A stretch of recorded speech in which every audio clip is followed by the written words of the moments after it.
I call the March 8th meeting of the Wichita-Sedgwick County Metropolitan Area Planning Commission to order. Bang your gavel again. Call it to order. Can you hear me now? Good. Anyway, I call the March 8th meeting of the Wichita-Sedgwick County Metropolitan Area Planning Commission to order. Can we have our announcements, please? Before we begin the agenda, the Wichita-Sedgwick County Metropolitan Area Planning Commission and the Wichita-Sedgwick County Board of Zoning Appeals would like to take this opportunity to welcome everyone to this public hearing. Copies of the agenda for today's meeting, the public hearing procedure, and Planning Department staff reports on all agenda items are available in the lobby of this conference room. The Planning Commission's and the BZA's bylaws limit the applicant on a zoning, subdivision, or variance application and his or her representative to a total of 10 minutes of speaking time at the start of the hearing on that item, plus up to 2 minutes at the conclusion of that hearing. All other persons wishing to speak on agenda items are limited to 3 minutes per person. However, if they feel that it is needed and justified, the chairman may extend these times by up to 2 minutes. All speakers are requested to state his or her name and address for the record when beginning to speak. When you are finished speaking, please write your name, address, and the case number on the sheet provided in the lobby. This will enable staff to notify you if there are any additional proceedings concerning that item.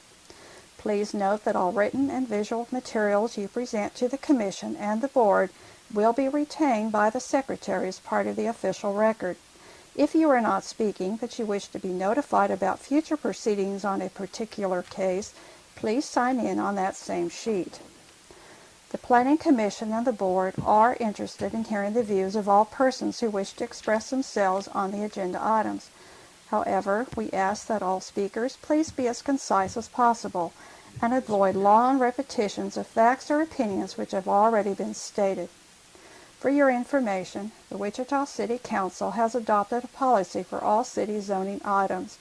A copy of this policy is available in the lobby. The City Council relies on a written record of the Planning Commission hearings and does not conduct its own additional public hearings on these items. The decision of the BZA is final. Any appeal of a decision of the BZA is to district court.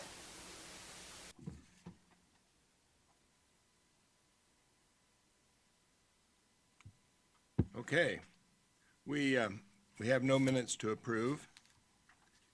We have no cases under number 2, which are considerations by the subdivision committee. We have 2 items under number 3, public hearing vacation items. The first vacation item is 2018, number 4, city vacation of a platted access controls to facilitate truck access and loading and unloading operations on site. Anybody on the commission like to hear that one? Mr. Chairman, I'll have to abstain from that item. Okay. Anybody in the audience wish to hear that item? Seeing none, we can take that by consent. Item 3-2, vacation 218, number 5, city vacation of platted access controls to modify access onto properties for future commercial development. Anybody on the commission wish to hear that item? Seeing none, anybody in the audience wish to hear the item? Seeing none, we can take that by consent. Do we have a motion on 3-1 and 3? To approve 3-1, Second. 3-1, 3-2? 3-1.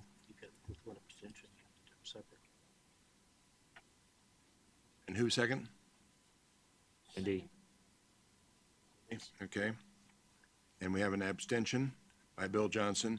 Any discussion? Seeing none, all in favor? Aye. Opposed? Okay. Move to Item, approve 3-2. Second. got it? Any discussion? Seeing none, all in favor? Aye. Opposed? All right, moving right on. Public hearings. Case number 2017-00041. Anybody wish to hear that item on the commission? Anybody in the audience wish to hear it?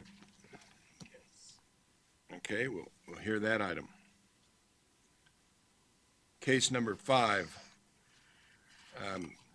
2017 00044. A city conditional use for a parking area for a church on property zone single family 5. Anybody in the commission wish to hear that item? Anybody in the audience wish to hear that item? Okay, we'll take that We back. have somebody back here that, Where?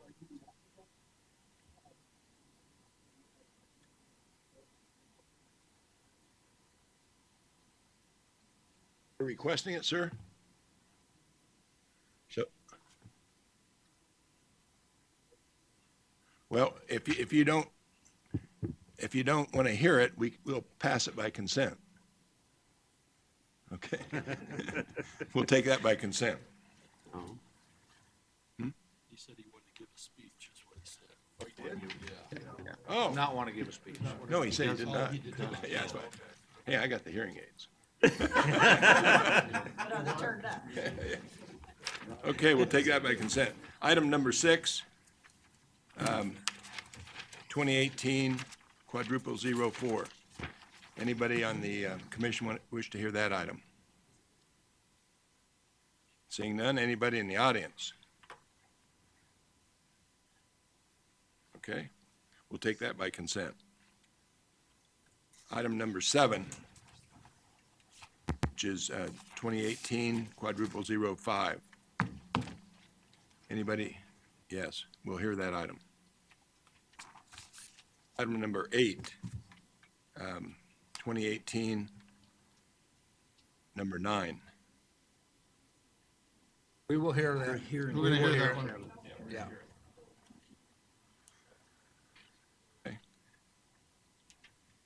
Number 8, which is 2018 number 9. Anybody will hear that one? Mr. Foster. Okay, item number 9, which is case number CUP 2018 quadruple 05. Anybody wish to hear that on the commission? Okay, seeing none, anybody in the audience wish to hear that item? Can you all follow along on which items we're asking for? Okay, thank you. We'll take that by consent.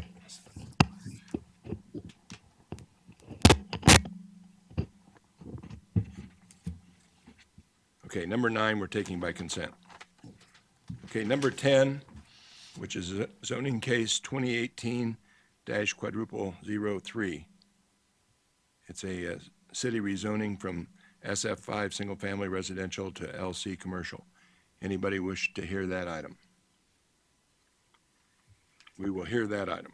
Item number 10, which is zoning case 2018 quadruple 04 and 2018 quadruple 07. Anybody? It's number 11. Number 11. Yeah, anybody wish to hear that? And we have, I got to abstain from that. but no one wants to hear it. Anybody in the audience wish to hear it? Item number 11. We'll take that by consent individually. Moving right along, item number 12, which is zoning case 2018, number 5. Anybody wish to hear that on the commission? Mr. Foster will hear that. Item 13, a zoning case 2018 quadruple 06 and CUP 2018, number 4. Anybody wish to hear that on the commission?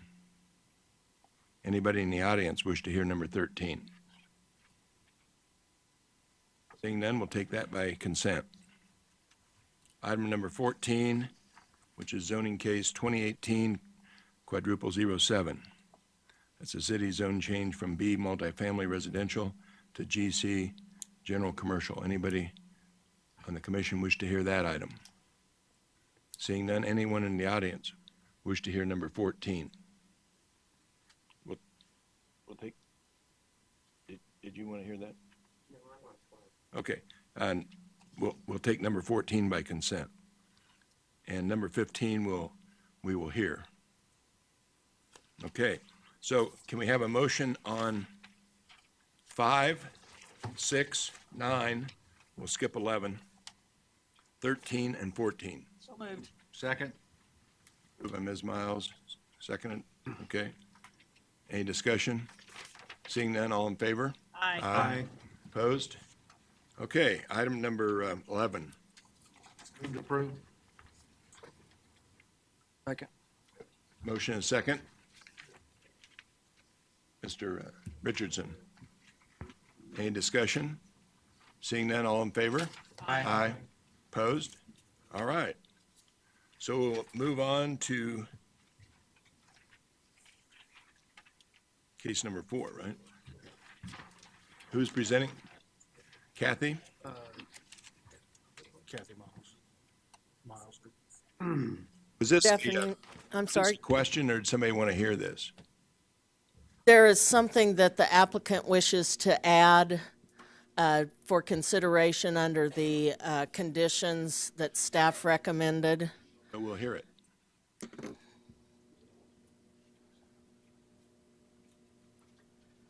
Sorry. You all have seen this case before. I'm sorry, Kathy Morgan for the Planning Department. This was a conditional use that was approved in 2016, as noted in your staff report. And they had originally requested vehicle and light truck sales. They've requested an amendment to allow boat and trailer sales on that site. And as part of that, this is located on East First there at the 135 overpass. You can see the outline on the aerial here. As part of that, this is an appropriate use. It's in the new development, that type of thing. So it does meet the criteria for the community investment plan. The original conditional use did not allow display north of this lot 38. And that's what is written in the recommendations in this staff report, is that they can expand the conditional use to include the boat and trailer sales, but to keep the same parking requirements, that only display can be south of 38 and over lot 38 and over in this area. This is looking at the business looking northwest at the site, and you can see 135 elevated here in the background. This is the parking area that's in question as to how much of that is to be allowed for display and sales, and what of it is employee parking. This is looking back northeast at the site. This is from the cul-de-sac when right-of-way was purchased for 135. Minneapolis Street was turned into a cul-de-sac, and there's no access to First Street from Minneapolis. They have since vacated this portion and truncated the cul-de-sac to up in this area. So all of this area that you're seeing in this photo is owned by the auto shop, car sales shop. This is the residential area to the north. As you can see, they have a concrete wall as required per the conditional use 2016-09.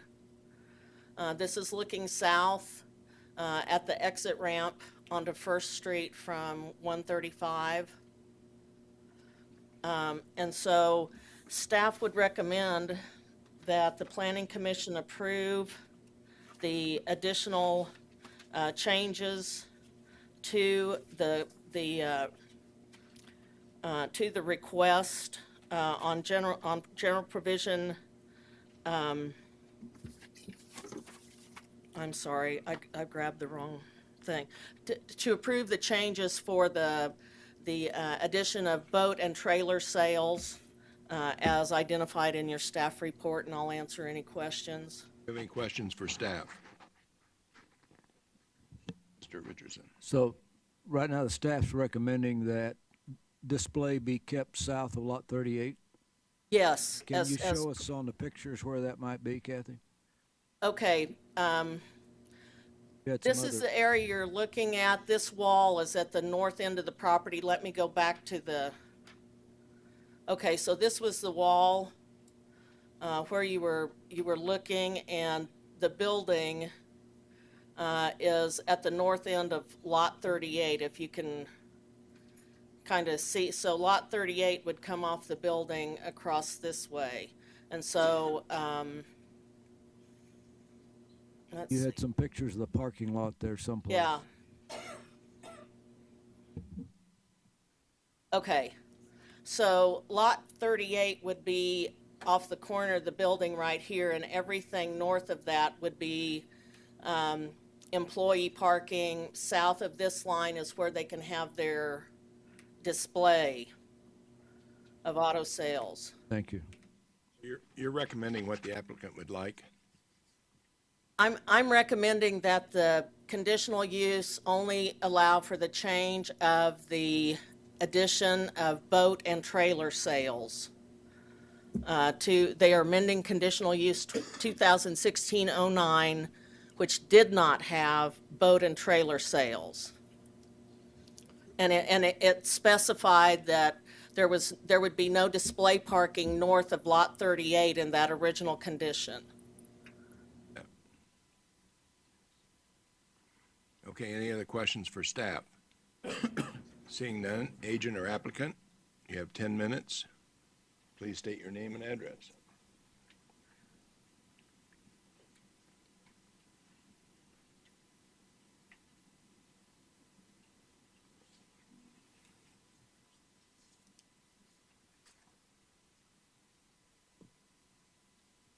Good afternoon. Levi Bond with Cobb Valley Engineering, 200 North Emporia Street, Suite 100. Agent for the applicant, Darren Campbell. He's in the room if you have questions for him later. We are in agreement with staff comments except for conditions 3 and 6.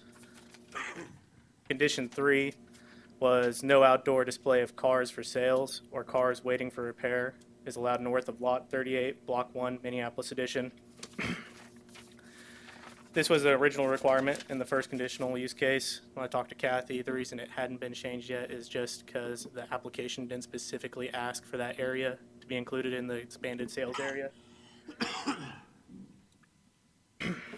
It's properly screened, and we have an 8-foot fence all around that area, metal and masonry fence. Condition 6 was a 6 to 8 foot tall wood fence shall be erected around the property where is adjacent or abutting residential zone properties. Metal panel is not an acceptable screening material. We would like for the metal panel to be an acceptable material, as we believe it's easier to maintain, isn't damaged by weather as easily as wood, and it can match the building and be more aesthetically pleasing. We would ask that both of these conditions be removed from the conditional use and then the conditional use be passed. Be happy to answer any questions at this time. Questions for the applicant? Mr. Richardson. So in your original application, though, you did not ask for parking north of Lot 38, is that correct? We originally put in an application for an adjustment, and then in the amendment application, I do not know if it was on there or not. I do not believe it was. Kathy? It was not on the amendment application. It was on the adjustment. It was just an oversight. I guess I have a question. Can we hear that if it was not in the application? Sorry. Since you're having a public hearing, I think any of the conditions are open for discussion. Any other questions? Question I have is on the map that we have, lot 38, 40, 42, 44, and 46. And 44 and 46 is basically right where the corner of the building is. Is that enough to drive around that corner? Because boats are pretty large. versus a car. And so I see that you're pretty much restricted just to 38 and 40. Yes, it will be, as we had vacated that cul-de-sac. Do we have a picture down there?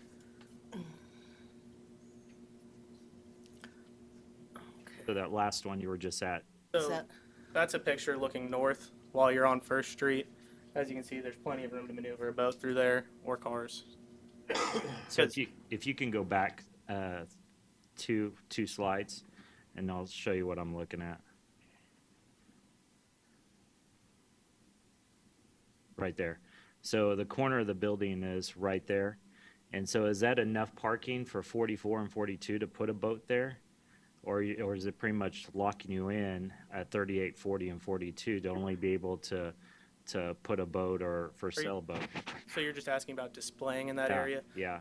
Well, that's one of the reasons why we don't want to pin down where display is. We would like it to be open so he can adjust the cars and boats as needed. He wouldn't put he wouldn't put boats right there and not allow traffic through that. Right. Of course. That's what I was concerned with. But with the cul-de-sac being vacated, if he didn't display right in 44 and 45 and block himself in, there's more than enough room for traffic flow and for boats to be towed through there. But if you had all the way to 30, then you would have more for boats. Yeah. And so you wouldn't have to have that restriction right Yes, down and if we went all the way up to 30, this was a metal chain link fence that's here that you can see is visible from 135, so he could display around this area. there. I see. Any other questions? A question. Do you have a picture of the fence there on the north end of lot 30? Is the fence already there?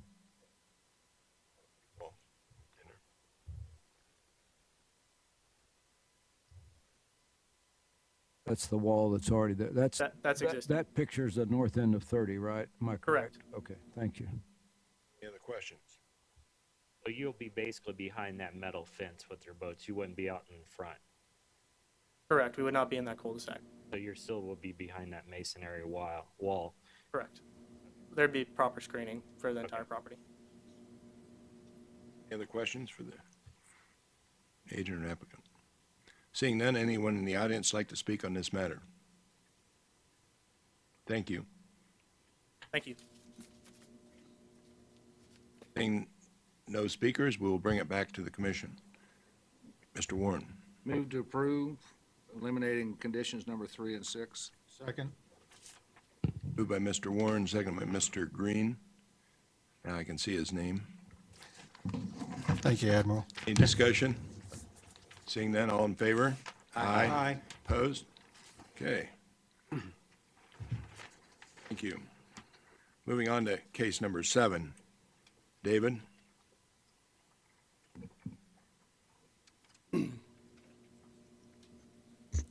Thank you, Mr. Chairman, Commissioners. Dave here out with planning staff. This is conditional case 1805, request for a cell tower on property at 707 West 13th Street. Before we get into the full presentation, and there's handout material in front of you, at the DAB meeting on Monday, there had been comments made about a Kansas law that's on the books that has impacts regarding the restrictions that local governments have regarding the approval process on any cell towers. That law also covers now the requirement that all cities and counties in Kansas make the public right-of-way and streets available for the what's called the small cell or the distributed antenna systems as well. But among the things that it does, it lists 18 restrictions that are in effect now for evaluation of tower cases. And I put this up. There's a handout available out in the hallway too. I'm not going to read all of them, but these are things 1 through 18 on these 2 slides that are basically topics or issues that local governments are not supposed to use as part of its approval evaluation for the tower. There are restrictions on what can be taken into account. For those of you who recall the tower in southeast part of the county last fall, there was discussion about possibly imposing and placing additional lighting requirements on that tower. One of the things that's listed there in number 6, you're not allowed locally to impose things differently than what the FAA requires. And so these things are there only because now, does it say, or these prohibit counties from denying requests? No. But these are factors that cannot be part of a basis for an action going forward. And I wanted to put this into the record here so that you have that information available to you, as well as anyone else that's interested. And that is the Kansas statute, Chapter 66, Section 2819. That's now the law in the book regarding this. This particular case is located here on the south side of 13th Street. This is the little Arkansas River that surrounds it on the east and south side. For anyone not aware, this is Meads Island. You'll see that on the aerial photo. This is the zoning in the area. The property in question is zoned LC, limited commercial, as is all the property along the south side of 13th Street from the little river to east of Bidding Avenue. This is an aerial photo showing the property, its location. You can see 13th Street and the bridge. This is North High School, and here is the river, and of course Meads Island. This is the location in relationship to the overall comprehensive plan. It is an area that's essentially identified in the plan generically for residential use in the future. It is within what's considered the established central area of the city. This is a sketch drawing of the proposed layout of how the tower is proposed to be located. It would be occurring within the 30 by 55 foot fenced area along the very east edge of the property. For orientation purposes, the river is right here to the east of the location. There's an access easement coming off the driveway on 13th Street down to the proposed location. This is an aerial photo at the site. I'm looking roughly at the location where the tower would be located on the property. I'm in adjacent interior on the property. This is the edge. You can see the tree line here. The river is just beyond that, and you can see in the background North High School. This is the location kind of looking south from 13th Street. The tower location would be roughly in this area. And you can see again trees around the property to the south and the east side. This is the home that's on the south side of 13th Street that is zoned LC on the same general property, but this is what is immediately to the west of the site. And then this is on the north side of 13th Street looking southeast. You can see the bridge across 13th Street, the Municipal Ridge. This is a picture of the tower that is north of North High School that was approved about 12 years ago. This is a 150-foot lattice tower that exists now north of North High School. The staff report outlines the findings and substance of the evaluation under the same criteria and policies that we have used on the numerous tower cases that have come forward over the last several months.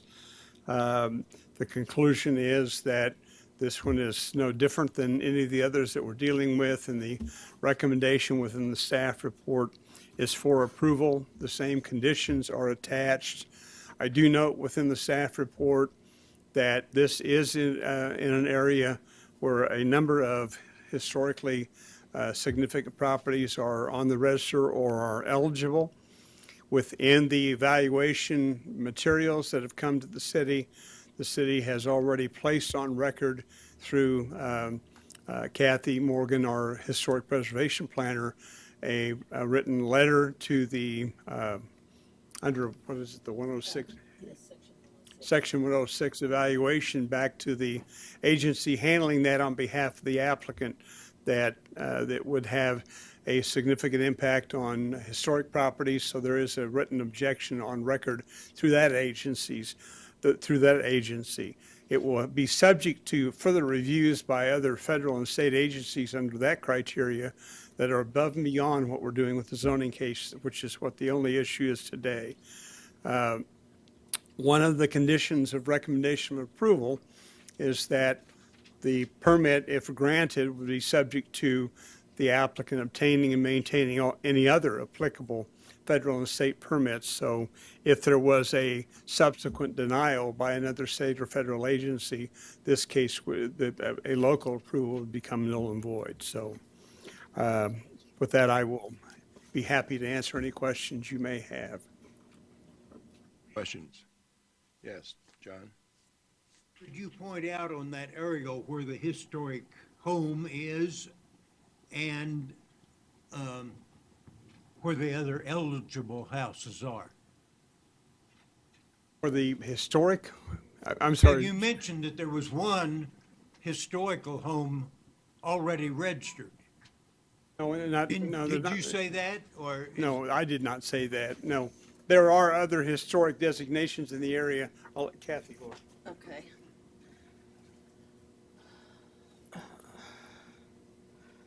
Let's see. Okay. The Manissa Bridge is locally listed. It is potentially eligible for listing in the state and national registers, as is North High School is locally listed and potentially eligible for listing. You have the bidding local historic district, state historic district, and national register district just south of the location here. This is where you see the dark outline properties. There are homes in this area that are eligible for listing. The historic district, the Park Place Fairview Historic District, is over to on the right side of your map here in this black outline. These properties within the neighborhoods, these black outline properties are listed historic properties. This area is one of the early neighborhoods of Wichita, so we have a lot of potentially eligible properties that were built between 1890 and 1935, which is the area of significance for this neighborhood. Well, whoever can answer this, there used to be a trailer park there right along the river. Does that still exist, or are they trailers gone, or what? They're probably historic. Yes. Are you talking in here? Right along the river itself. From the river up to where the buildings, and I know some of them taken out, but is it all open land? Are there any trailers in and around this? I'm sorry, I don't know the answer to that question. You'll have to. Okay, thank you. Any other questions? Mr. Foster? Kathy, I think this question is for you. In the staff report on page 2, it mentions a copy of the letter of response from the Wichita Historic Preservation Officer is attached. I could not find that letter in my staff information. I would really like to see that response. Okay. I will get that and get that to you. I would like to remind the audience that they'll have their time to talk, and it's not appropriate to talk at this time. Thank you. I do have further questions Go unless ahead. someone else does.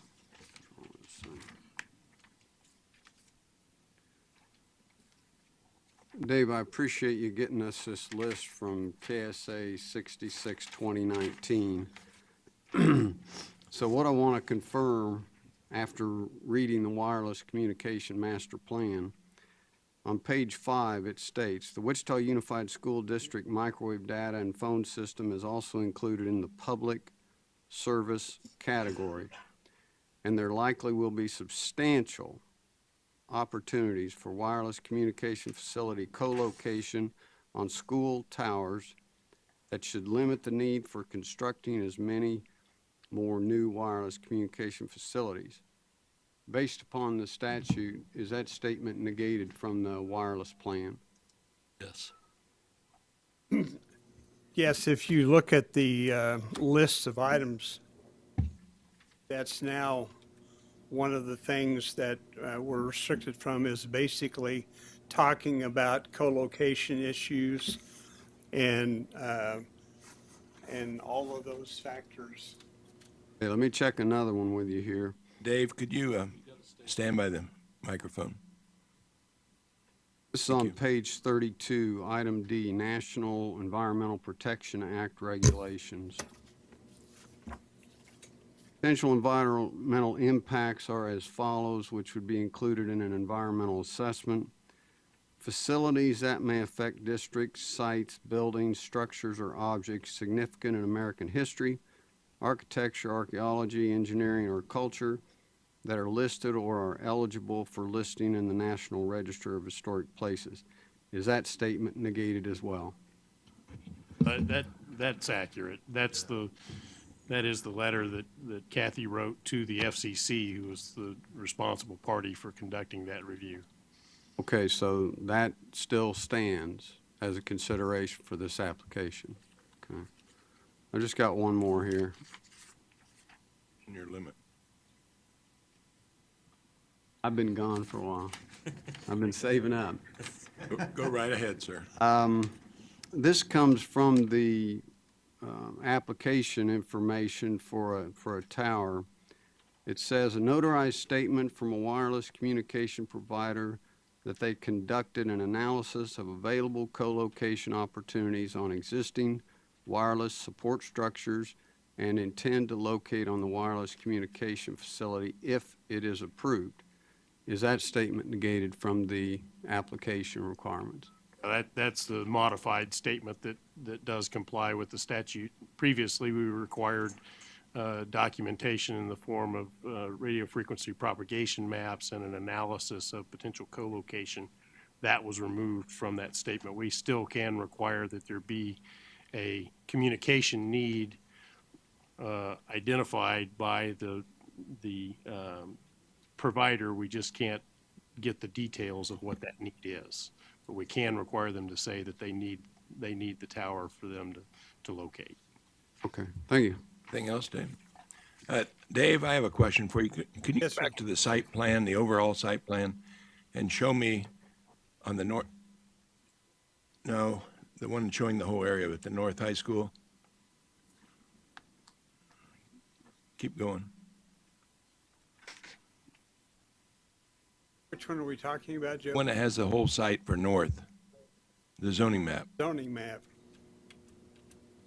Okay, can you show me on that site about where the 150-foot tower is at North High School? It's located approximately in this location. Thank you. Any other questions for Dave? Thank you, Dave. At this time, we'll take comment from the audience. Who would like to be first? Let's look at. Oh, yeah, why don't we do that?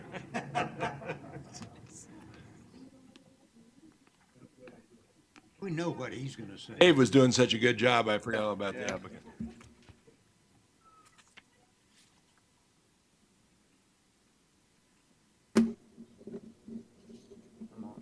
I guess I got it up here.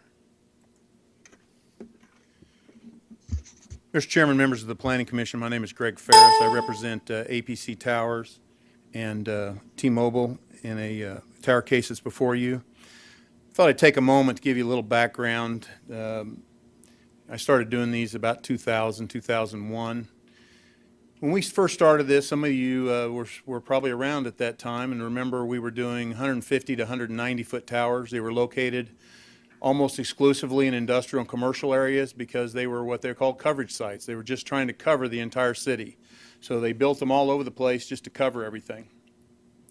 In those days, those search rings were anywhere from a half mile to a mile in diameter.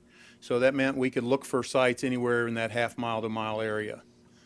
As we progressed and got coverage pretty well built out where you had the city basically covered, they went to more capacity coverage sites, and those sites came down. They were 120, 140 feet tall, and you've probably seen some of those recently. I had one a couple years ago that we did on Kellogg, and one we did over at Rock Road. It was a 120-foot tower.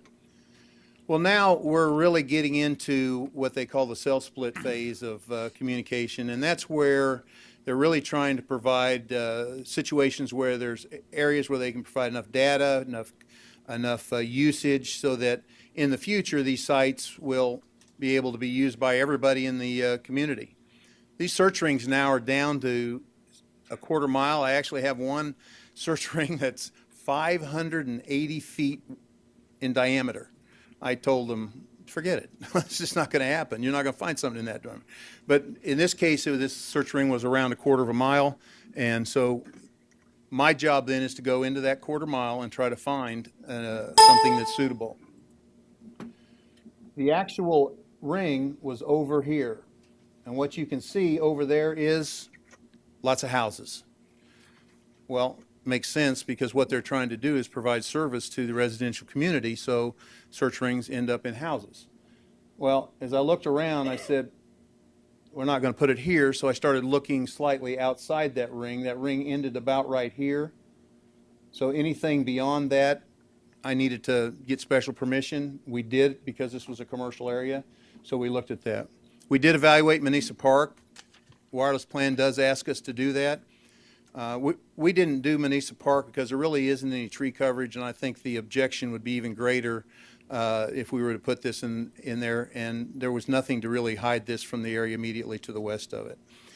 We looked at Oak Park, and it was evaluated, but we have antennas directly across the River Boulevard from Oak Park, and so that was rejected as a site.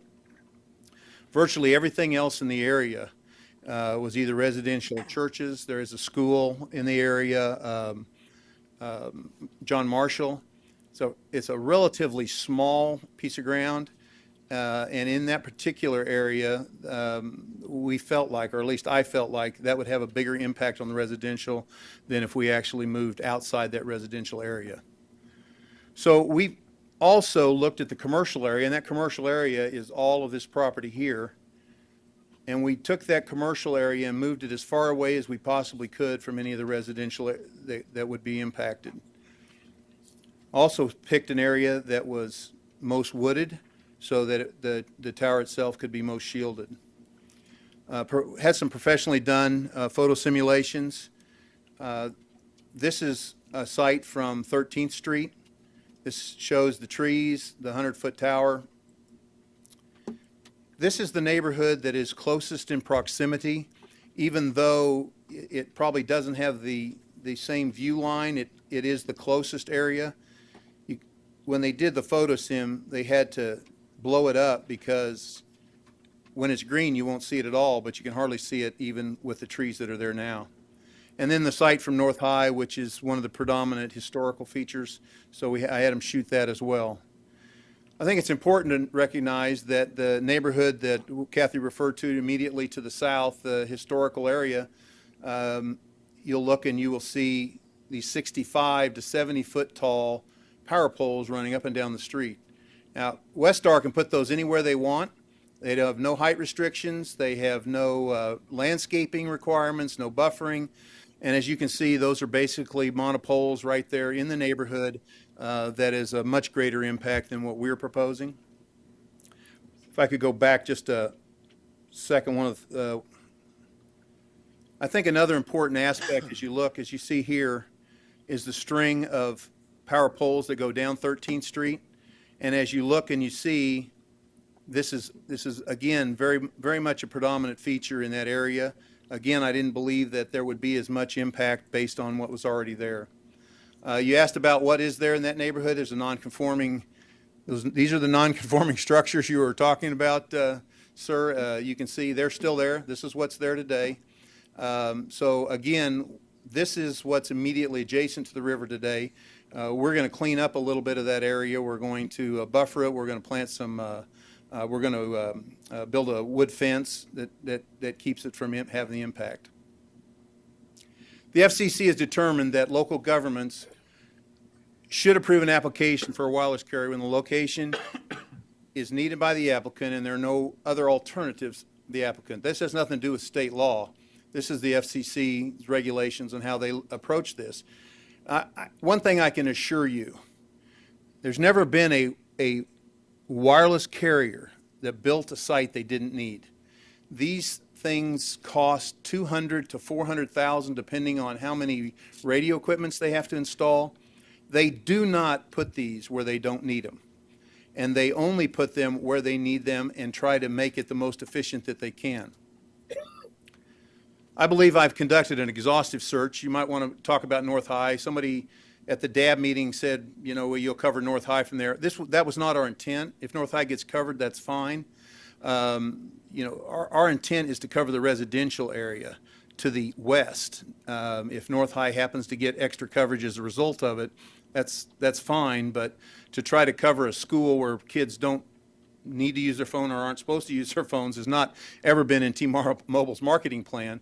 But where houses can use that phone when they need it or for their communications needs, that is in their immediate plan. We believe the area has already had an introduction of monopoles through the electric poles in the neighborhood. We believe the river's had an impact with the tower already constructed at North High. And based on the information, we believe that this application should be approved. And I think it should be approved regardless of state law. I really didn't use state law in my consideration and never really have. I always use Policy 10 as my consideration for approval. The character of this neighborhood truly is a mixed use. There's residential, there's commercial, there's non-conforming uses, and there's institutional uses. It truly fits the definition of a mixed-use area. The closest house is 300 feet on the other side of the river, and I think I was pretty darn close to that where I shot the photo, where the photo sim was done from. And you can see that it will not have an impact visibly from that neighborhood. Also believe that the removal will not have any impact on nearby property, and here's why. There have been hundreds, literally hundreds of studies in property values done by, not by the wireless industry, by other industries that have looked to see whether or not. Now, somebody could stand up and say, in fact, I had somebody call me and say, hey, you know, I'm not sure I want this near me because of, you can't build houses next to it. So I sent them to the property immediately across the street from the zoo. You might be familiar with that. Those $300,000 houses that were built immediately after a tower was built, not before, the tower didn't go in after. The tower, painted red and white, is right there adjacent. 150-foot tall tower did not affect their property values or their desire to build houses in that area. So we don't believe with the buffering that exists it will have a negative impact. We think there's a very large gain to public health, safety, and welfare. 65% of households no longer use a landline. They are dependent on cell phone coverage and their ability to use a cell phone anywhere and anytime they can in their house. Beyond that, many people are now, that's their only form of internet access. So we believe that it is in the public's welfare to have these towers and have them where they're needed. I think this does conform with the wireless plan for the majority of it. Nothing I've ever done complies with 100% of it. And finally, there is no impact on community facilities because we really have very little impact on that. The last thing I would say is I just want to address real quickly the historical issues. These issues are dealt with not at the local level as part of zoning. That is really not a consideration. It's in the wireless plan because it refers to the NEPA. We have to do a NEPA, and then we have to have that NEPA, and your approval today is contingent upon getting that National Environmental Protection Act done. And so we have to go through that process. And we also are going through the SHPO process, which is the State Historic Preservation Office. So we're going through that process now. If that's denied, the tower will be denied. With that, I'd be glad to answer any questions you might have. Questions for Mr. Ferris? We will May have some later. Okay, I'll stand by. Okay, now Oh. we can, oh, you had a question. Well, no, we got this letter handed to us, and I'm wondering if we shouldn't, if anybody has any question. I've got a question about it. It's written by Kathy Morgan on Planning Department stationery and recommending that it go someplace else. It looks like there's a conflict here in some way. Can you help us there with? Well, I'll rely on Kathy, but basically I think what is, the 106 review is something that's done by the FCC. It is under their jurisdiction. However, she is authorized as the preservation planner to make comments about the historic resources in the area for the application. So the planning department nor MAPC would be involved in any of the reviews. We just were providing her comments that she has submitted for the record so that there would be full disclosure. Is that accurate, Kathy? So that's the SHPO process that I referred to. That I understand that, but the letter says they're recommending that the pole be moved, and the staff report is recommending that it be allowed. That's why I'm saying, it looks like we have a. The difference between zoning and history. Wait a minute, I don't think, you're not asking Greg this question, are you? Oh, Okay, thank you. Yeah, that is, because it's two different deals. Okay. They're not connected, and that's, in my mind, there is no conflict. Okay. She's doing what she needs to do as a preservation planner, and staff is doing what we need to do based on the wireless plan. Okay. Okay. I'd asked for questions before. Is there any additional ones? Okay. Let's go to the audience for public comment. Who would like to be first? Seeing none. Seeing none. Sorry. My name is Lori Leap. Can you hear me? Yes. My name is Lori Leap. My husband Leroy and I own a home at 1739 Farrell Drive. We haven't registered it on the historical. And right now my sister, who's there, is occupying that home. This neighborhood, I moved to it in 1988 when I married my husband. And it is an incredible neighborhood. It has changed, and mostly for the better. And that little area there was quite quaint, I thought. It had those little mobile homes there. And this lady that lived there, she worked for the state for many, many years. And those people that lived in that little area, they had access, a cheaper home and access to all the things they needed. And it's went down like mobile homes parks do. They're discarded like old people and animals. But I do not see why that we need another mobile home. We had a cheapy cell phone there for many years, my husband and I. We never had any trouble. We had a hard line also. But I wonder who these people are that don't have access.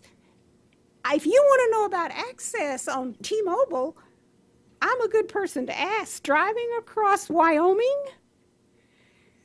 and having a blowout, 100 miles of nothing between Laramie and Rock Springs.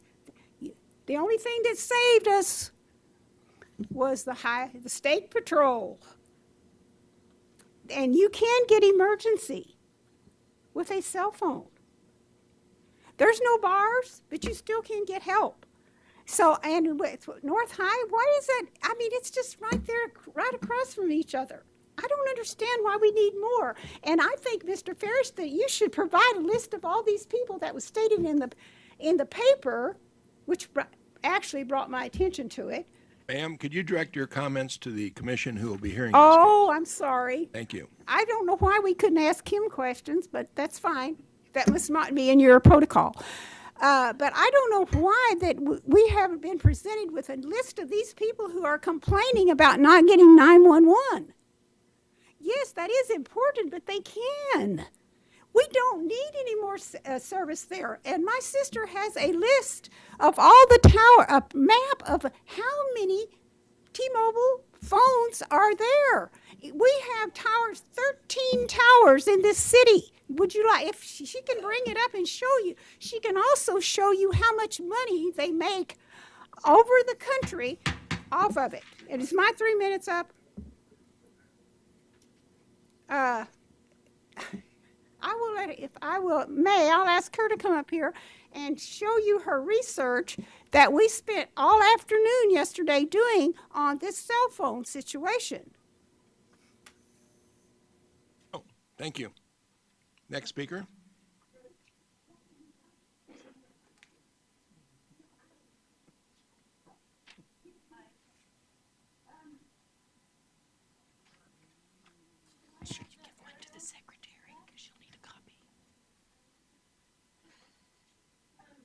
You need to state your name and address. My name's Susie Cunningham, and I live right across this river there. I'm at 1329 Llewellyn. And I do think property values are going to be affected. I know our view is going to be affected. I have to challenge the picture because we had some architects do another drawing, and it's much higher. That riverbank over there has been recently purchased by an architect, and then the resident landscape architect has bought all the ones that were rentals. Landscaping has already begun, much expense. I know the interior of my 1919 house is completely redone, and it's all original woodwork. I've got a $20,000 contract on the outside of it right now, and they're all coming up. But when this sort of thing happens, it really becomes sort of demotivating. Not even sure if I want to stay there. The surveys and the research that he mentioned was done by the appraisal industry, not related to the cell phone industry. The ones that I presented at DAP are used in legal cases all over the country where neighbors have complained and the applications have been denied. And these two different surveys and studies that I have represented here in the packet, I'm one of the ones that brought you the packet, they were compared by the National Association of Realtors, and then their results were published in Realtor Magazine. You have to know that that's not a fly-by-night organization. In it, it was said that of 1,000 responders, all of them active buyers, 89% said they wouldn't live near a cell phone tower. 94% said that the nearby tower would impact their buying decision, and if they did make an offer, it could be as much as 20% less. That means not just the little houses that you think are worthless will be affected. This quarter-mile radius will affect houses up to $300,000.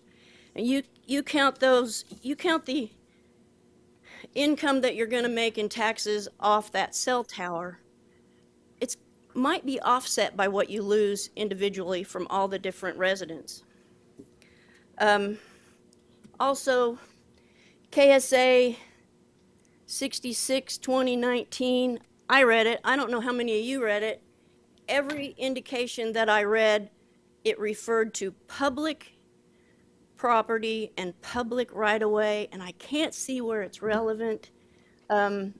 I sent it to an attorney to have it read, but I only got it on Wednesday. It's only been a couple of days. Your time is up. Okay. Can you conclude real quick?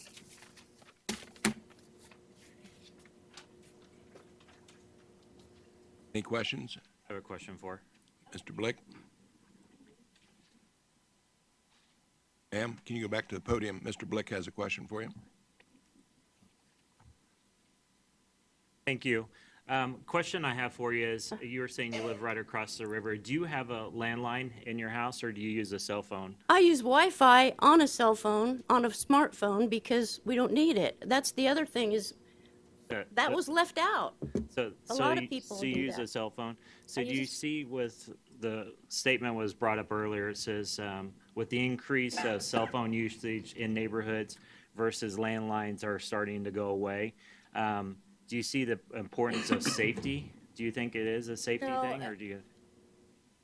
I have T-Mobile, all 6 of us in the family, all over this end, grandkids and kids. They told us when we bought it at the store and when we ordered the service that we would have good coverage there, and we do. Old phones don't work too good on higher speeds, but we have had no problem. But also a smartphone flips over and runs on Wi-Fi, any Wi-Fi that's, so, it's not just aerial cell signals. Okay. We have Cox cable. Sounds good. Thank you. I appreciate it. Any other questions for the Anything speaker? else? Yes, Mr. Daly. If your cell phone in the future starts blacking out sometimes and you can't get reception because there's too much demand, is that going to bother you? Well, since they're trying That's a to, yes or no question. I guess down the road, So, and that's why they're building towers, is for capacity, not for outreach, is for capacity. So I just wanted you to be aware of that. I have Cox cable. Mr. Warren has a question.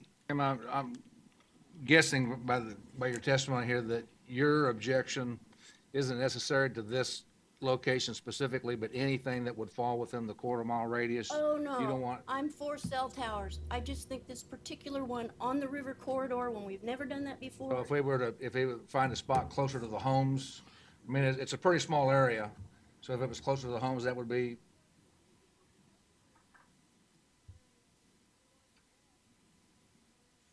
There's lots of LC up on 18th Street. Please Lots. move over. Thank you. I'm sorry. I just wanted you closer to the mic. Okay, sorry.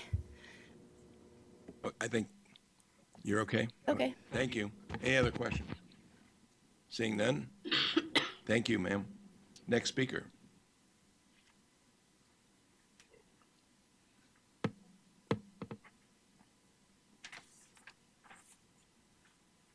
Good afternoon. I'm Madeline McCullough. I live at 810 Shady Way, 2 doors down from the proposed site. My first question is, where is the community focus? The proposed tower would create problems that could be quite costly later to address. The Center Wichita Places for People initiative is designed to revitalize the city center neighborhoods.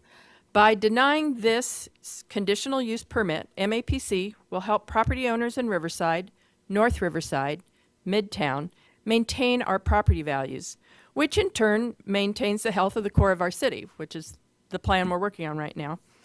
When infrastructure development is guided by individual desires, instead of a more civic approach, what does the community actually need, options on existing towers, micro towers, stealth options, camouflage church steeples, things like that, are not even considered.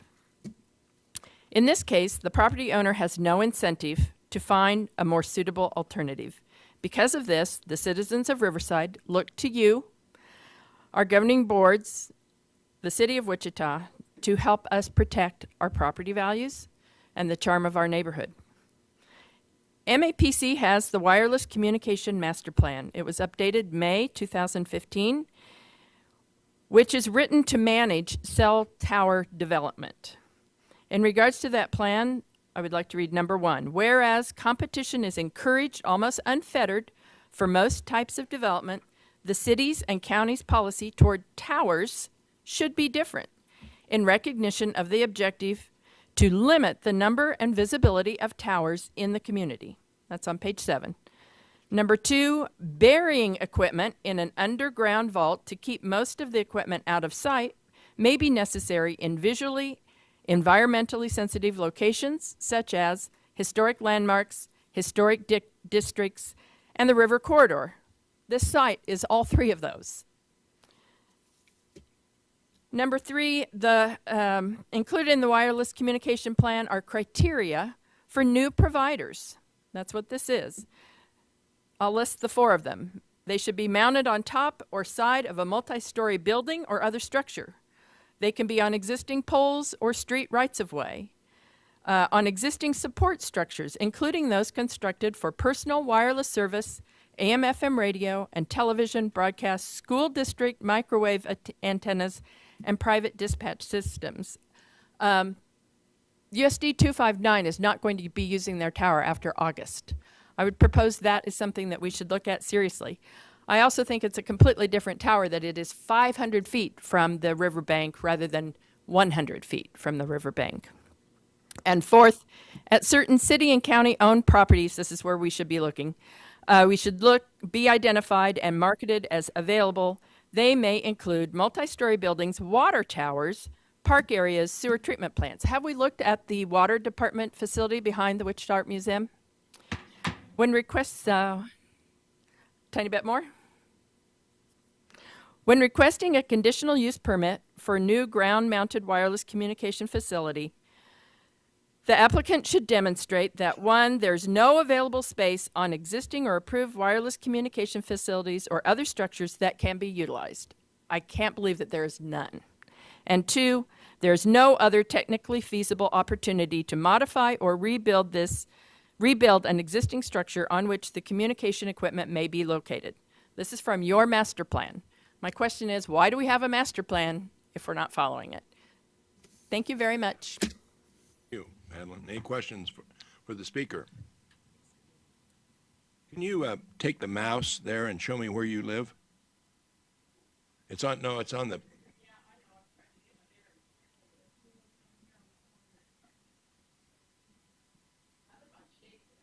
Oh, I can see here. Oh, duh. I'm being dumb. Yeah, that's my house right there. Can I say that when I bought this house, I considered it a legacy house. I bought the house for $65,000. I put in a $35,000 kitchen, and I just spent $20,000 on the backyard. I wouldn't spend that kind of money on this house if I'd known this tower was going in. This Shady Way is a street that faces the river. It's a beautiful little street full of houses that people spend a lot of money on. Thank you. You're not going to find that if this is built. Any other questions? Seeing no other questions, next speaker, please.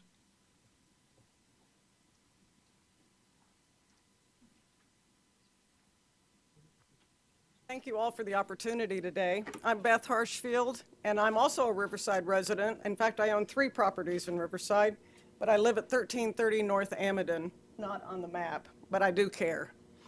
Both of my kids went to North High, and I am concerned that the effect of this monotower on the safety of the children walking along that path. This path is heavily used by these North High students before and after school, and I'm sorry, teens sometimes do crazy things, and they look for excitement in dangerous ways. And walking by this monopole every day during the construction phase, as well as once it's built, it classifies as an attractive nuisance, dangerous. And then there's also the rare conditions in Kansas where we have wind and ice. You know, if ice covers the crown and melts and falls, any person below, even outside of the required fencing, could be in mortal danger. I had someone tell me the other day that they work at where a monopole is, and when it gets icy and windy, their employer requests that they park 100 to 150 feet away so that their vehicle doesn't get damaged by the falling ice. Children don't have the protection of a vehicle. Let's make sense of these decisions. This could happen at this site. I'm also concerned about the negative impact on the visual and the historic. Historically, the city of Wichita has made some regrettable and very expensive decisions regarding how we handle our historic site and natural resources. We've torn down a castle in Riverside. We've let precious riverbanks go to questionable developments. 3 of Wichita's oldest residences and neighborhoods are in the core of this city. Riverside, North Riverside, and Midtown would suffer adverse effects from the proposed communication tower. These neighborhoods consider their charm and visual appeal to be their strongest asset. A 10-story communication tower would definitely detract from the visual appeal of the neighborhood and lower the neighborhood values, as my friend said. In the case of North High and Manissa Bridge, Kathy Morgan has gone through the significant historical areas. But if it's okay, Kathy, I'd like to read a section from the letter, if that's all right. The evaluation of the Wichita Historic Preservation Office is that the proposed 110-foot monopole will have an adverse effect on the properties listed in or eligible for listing in the National Register of Historic Places. Your time is up. I have one summary, if I could, sir. Be great. On behalf of everyone here today from the Riverside Citizens Association, we serve as representatives of the community, and we ask the following. We ask that you not grant this special use permit. We ask that you protect the investment the city has made in public spaces adjacent to this proposed site. We ask that you decide in favor of preserving 3 vital neighborhoods. We ask that you help homeowners in the area protect their biggest investment, their home. Development of this kind should not be taken lightly or determined by monetary criteria. We ask that you carefully weigh your vote and listen to the citizens you serve. Thank you very much. Thank you. Any questions for the speaker? Okay, thank you. Next speaker. Or was that the summary for the speakers?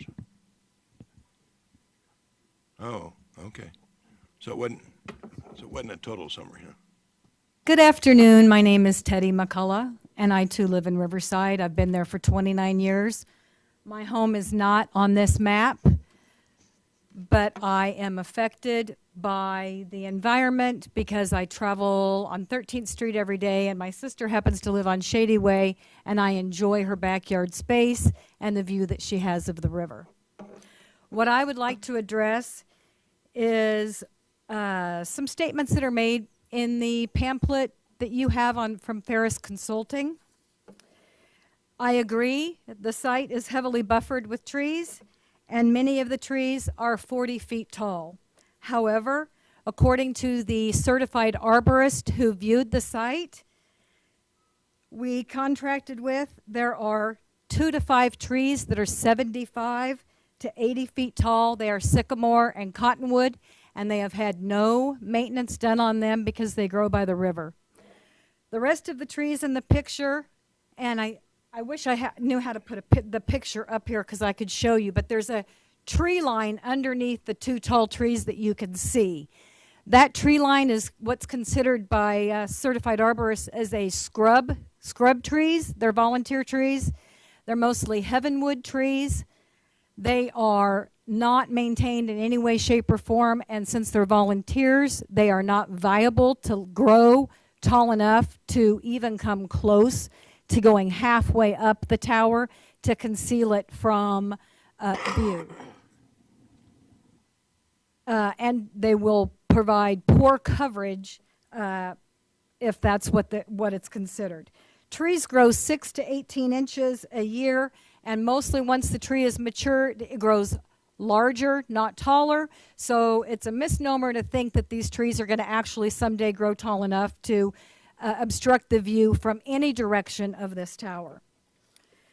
When I asked the arborist in his professional opinion, the trees lining the river, will they provide adequate coverage of this 100-foot tower? He said, absolutely not. In the paper, it says that it will provide coverage, and us arborists said no. In Eastboro, what they have done is they have started putting I don't know the word, tower apparatus on the light poles. Yeah, we do. We have a lot of light poles in Riverside because we're an old neighborhood and they're not buried. My proposition is put them on the light poles that are already existing and don't mess with the river corridor that would affect the plan that you already have in front of you. And I believe that's all. Are there any questions? Thank you for doing it very timely. Any questions? Seeing none, next speaker. Thank you. Oh, ma'am, I do have a question. Are you familiar with this rendering that was passed out to us? Yes. Are these the trees that you were talking about being 75 to 85 feet There's tall? 2 trees in the front you can see that are 75 to 80 feet tall. The rest of them are the scrub trees that are 30 feet tall. Okay. And this was done by an architect? Was not done by an architect. It was done by a volunteer from the DAB meeting. The measurement of the height of the 2 was done by was it done by an architect? Well, the arborist actually did the measuring of the trees. That was done professionally, yes. Looks a little out of scale is all my comment. Thank you. That's all. Thank you. There's another page in there where the arborist is actually quoted, which may, in the printing, that front one might have gotten exaggerated, but there's some with 4 on it, and that may show a better indicator of the tree to tower height. It's kind of towards the back of your packet.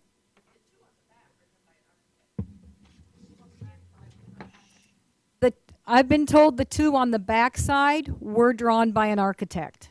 Sorry, I didn't put the packets together. I don't know all of it. Thank you. Are there any other questions? Next speaker, please.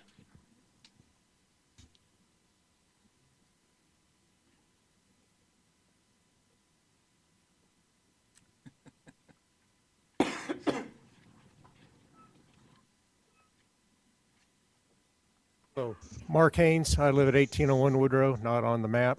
I just wanted to point out a couple things. People spent a lot of time the other evening at the DAB meeting and discussed this at length. And there was a vote and it went 8-1 to not recommend this approval. So, you know, I would voice that. And also in regards to that picture, if you take the peak of that house was measured at 16 feet that's in the picture. So if you just kind of like take a ruler or something, you can, you know, take times 6 and that'll give you right around 100 feet. You know, you just have to kind of figure that. And it looks like it might be a little taller in the rendition, but not by much. It's not what was in the original one that Mr. Ferris provided.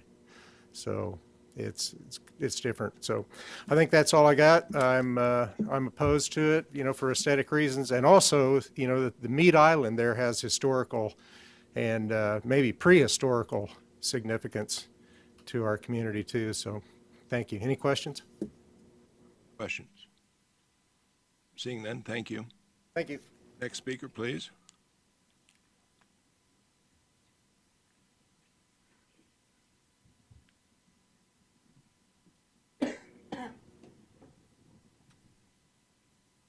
My name is Kathy Dittmer. I live at 823 Litchfield Street in central Riverside. I use the corridor on 13th and Bidding and Nims practically 15, 20 times a week. I am just here for a clarification. We have mentioned the cell tower that belongs, or the microwave tower that belongs to North and 259. It is our understanding that 259 is going to take down all their microwave towers and bury their lines. So they've seen the light. That's all I wanted to say. Questions for Ms. Dittmer? Okay, It's just not a viable resource at this time. thank you. Do you have a question? Next speaker, please.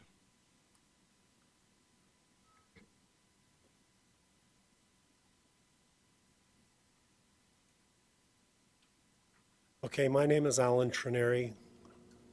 I live at 1461 North Burns Street.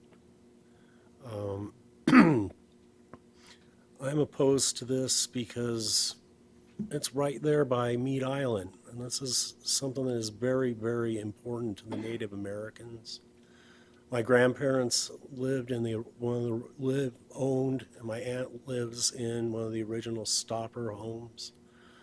It's 2424 South Stopper Street. I've come to Wichita my entire life. I was born in Oklahoma, down by where the earthquakes originate. That's causing all this, and I feel that there's a lot of things that happen that the unintended consequences to what will happen in the future are ignored, and the immediate profit, the short-sightedness of let's make some money right now. I also am under the impression that this is right on the very periphery of the area for being effective. I do not like that it's going into sandy soil. I'm pretty sure that where I live is on this map. It's not necessary. No, it isn't. I'm over like right about there. So I'm very close to this. I'll be able to see it. Oh, I can't believe this.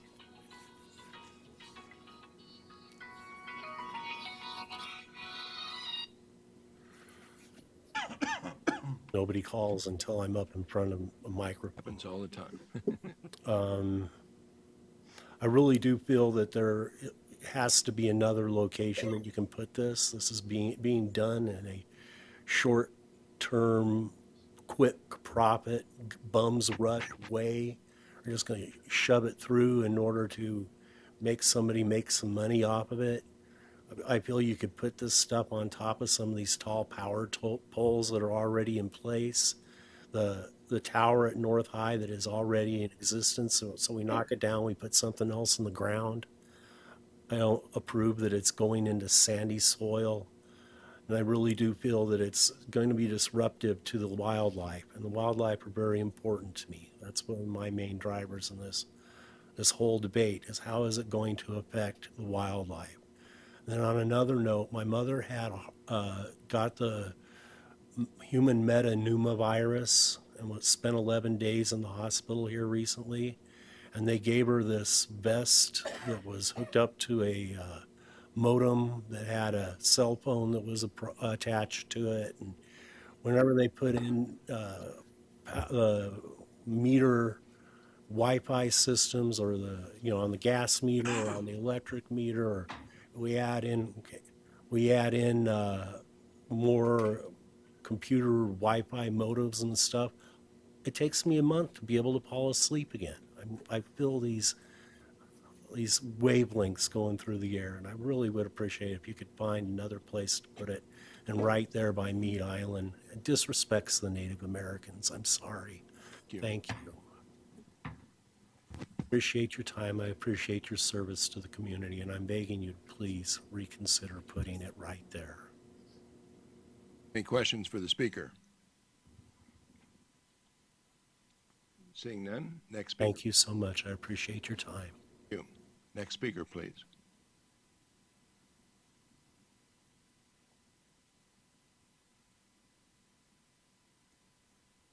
My name's Mike Wilson. I live at 828 Perry. First thing I'd like to share is something I shared at the last meeting, which was, in my opinion, we wouldn't be having a discussion like this if this was New York City and we're talking about Central Park.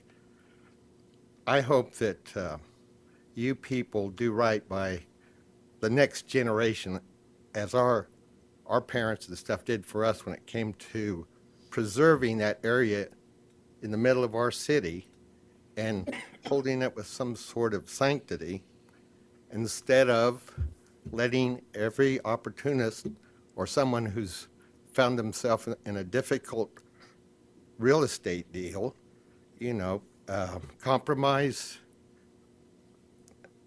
our community. Because Riverside serves everyone, not just the people in Riverside. These people are good enough to, and have enough interest to show up and try to protect it. I would also like to say, how did this even become a need? I'm a T-Mobile guy and have been for years, and I've never had any problem with service in Riverside. So I wonder how this need came up. I haven't heard a lot of complaints. Also, I don't think anybody's really addressed all these alternative sites, particularly the site at Marshall or North High. And they're not doing it because somebody's not making any money, looking elsewhere. And also Meade Island, I don't know if you guys know this, but in the 30s, some of the last remnants of the Wichita tribe came and built a grass hut on Meade Island. It's historically significant, and it would be detrimental to the natural habitat of that island to have that cell tower be disrupted to the wildlife. And I appreciate you listening to me. Thank you. Any questions for the speaker? Sure. Anybody? Seeing none, thank you. Okay. Next speaker.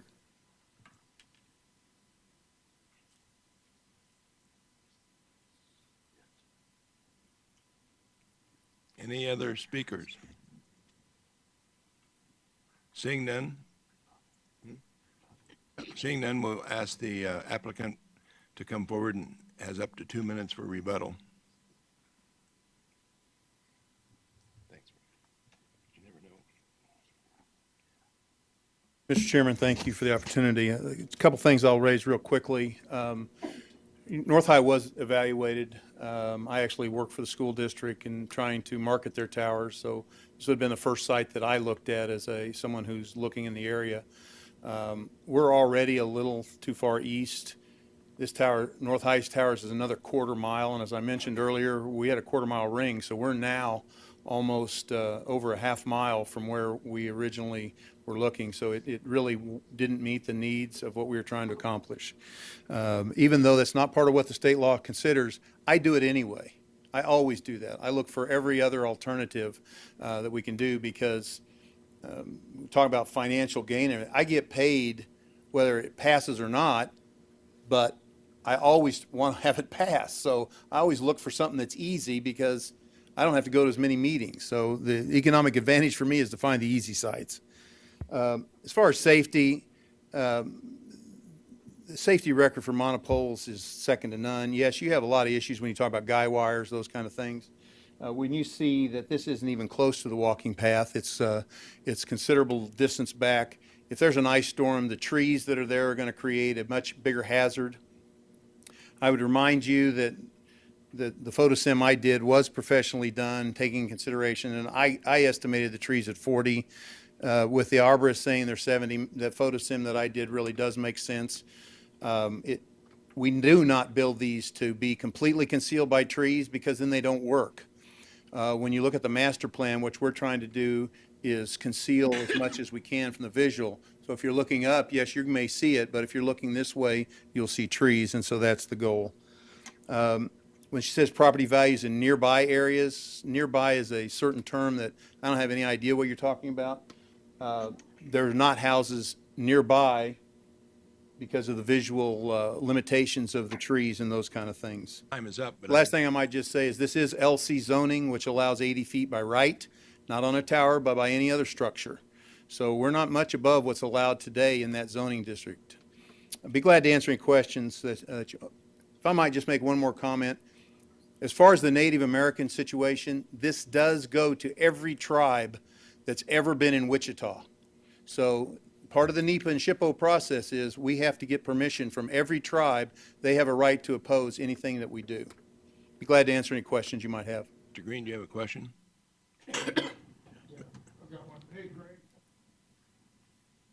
Have you looked into, I think one of the speakers mentioned light pole coverage or light pole? Sure. You know, that's coming. It is coming. The microcells are coming.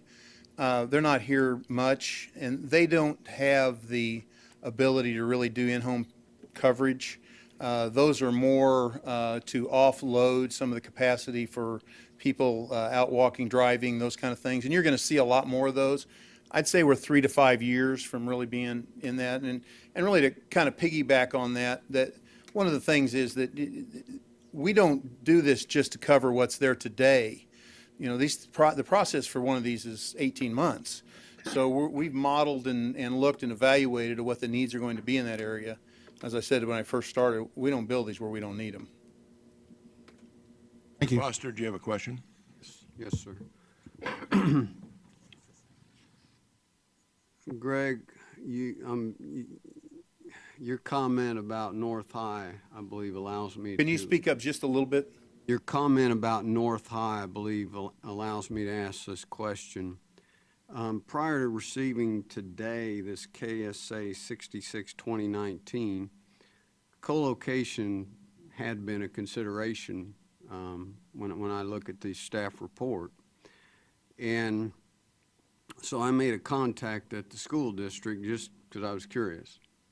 And I visited with Carla Bell, who's the supervisor of customer support services. Work with her all the time. For IT. Bright lady. And to her knowledge, their office was never contacted regarding potential co-location. So, you know, as was mentioned by one of the speakers, they're shooting for July 1st to go to fiber. So my question is, you had mentioned that there's difficulty with this. What if you were able to put your equipment higher? You know, again, when you're doing these cell splits, you don't, height isn't necessary. You're not trying to go to 150 feet. That's number one. Number two, Carlo, if Sprint or T-Mobile or Verizon or AT&T want to go on a school tower, they contact me. That's who they contact. I'm the first contact. If you send something to one of their technical people, they will immediately refer them to me, and I do this all the time and get paid by the school district to do it.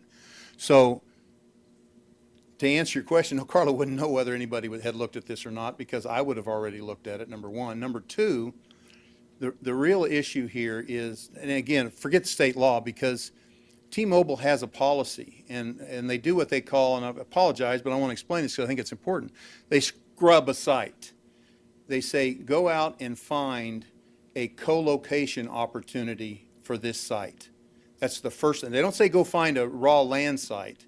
They say go find a building, a water tower, an existing tower, and we go out and we scrub a site, which I did on this site probably a year ago, 9 months ago, and evaluated everything in the area and sent back anything that was possible. And in this area, the really only thing that is really tall enough, you can't go on North High because you just don't really want to mess with that historical structure. It really becomes very difficult, is the tower that's there, and we evaluated that, and it determined it did not meet the needs that they were trying to accomplish. So then they come back and they say do a candidate package including raw lands. That's the second step. The first step is always, regardless of what the state law says, regardless of even what the master plan says, that is T-Mobile's policy. And I know that because I've been doing T-Mobile work for 12 years, and that's always the way that it works. Find an existing site. If not, go find an alternative. So we went through that process before we ever got to this. Dave, any further question? Or you okay? Now, you may not be able to answer this. This may be for staff instead of you, but do you know who owns the land where the walking path is? Park Department. Park Okay. Board, the Board of Park Commissioners. That's not city property. It's actually owned by the Board of Park Commissioners. Thank you. Any other questions for the agent? I'll stand by if you have any questions. Yeah, we'll bring it back to the commission for discussion. Mr. Warren. I'm going to make a motion to approve. Been looking at this map, trying to find a place anywhere close that would be better than this location based on the commercial aspects of the buildings that are around it, the other uses that are around it. There was a time when this was a pristine area, and then people started building houses. They put streets in, they put street lights in. It's, you know, it's part of growth is that we have to have, I mean, we're a nation that survives on towers because we have cell phones and we're upset if we don't have it. And I can't think of a place that, just from what I've seen here and what's been presented by the speakers, both those for and opposed, that find a location that would be better. So I would move to approve. Second.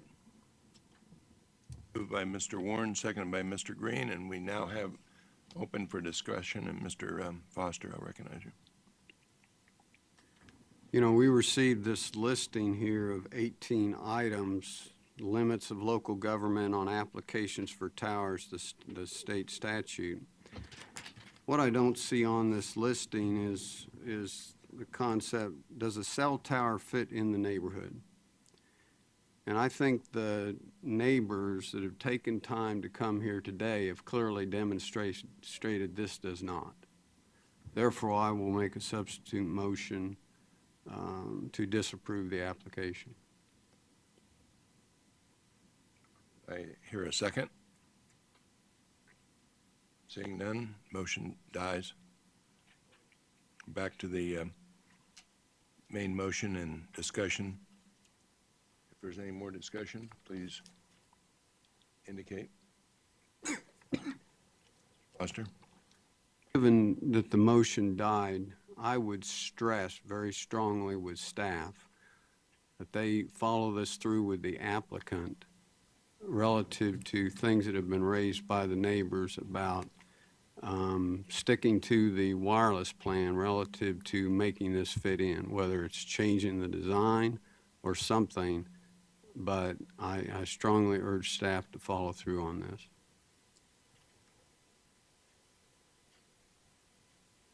Any more discussion? Seeing none, call for a vote. All in favor? Aye. Aye. Opposed? So it passes 10-1. Next item is number 8.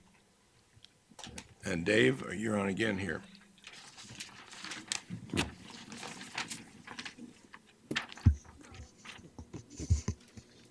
Thank you, Mr. Chairman. Was this a question from someone on the commission, or was it in the audience? Was it Mr. Foster?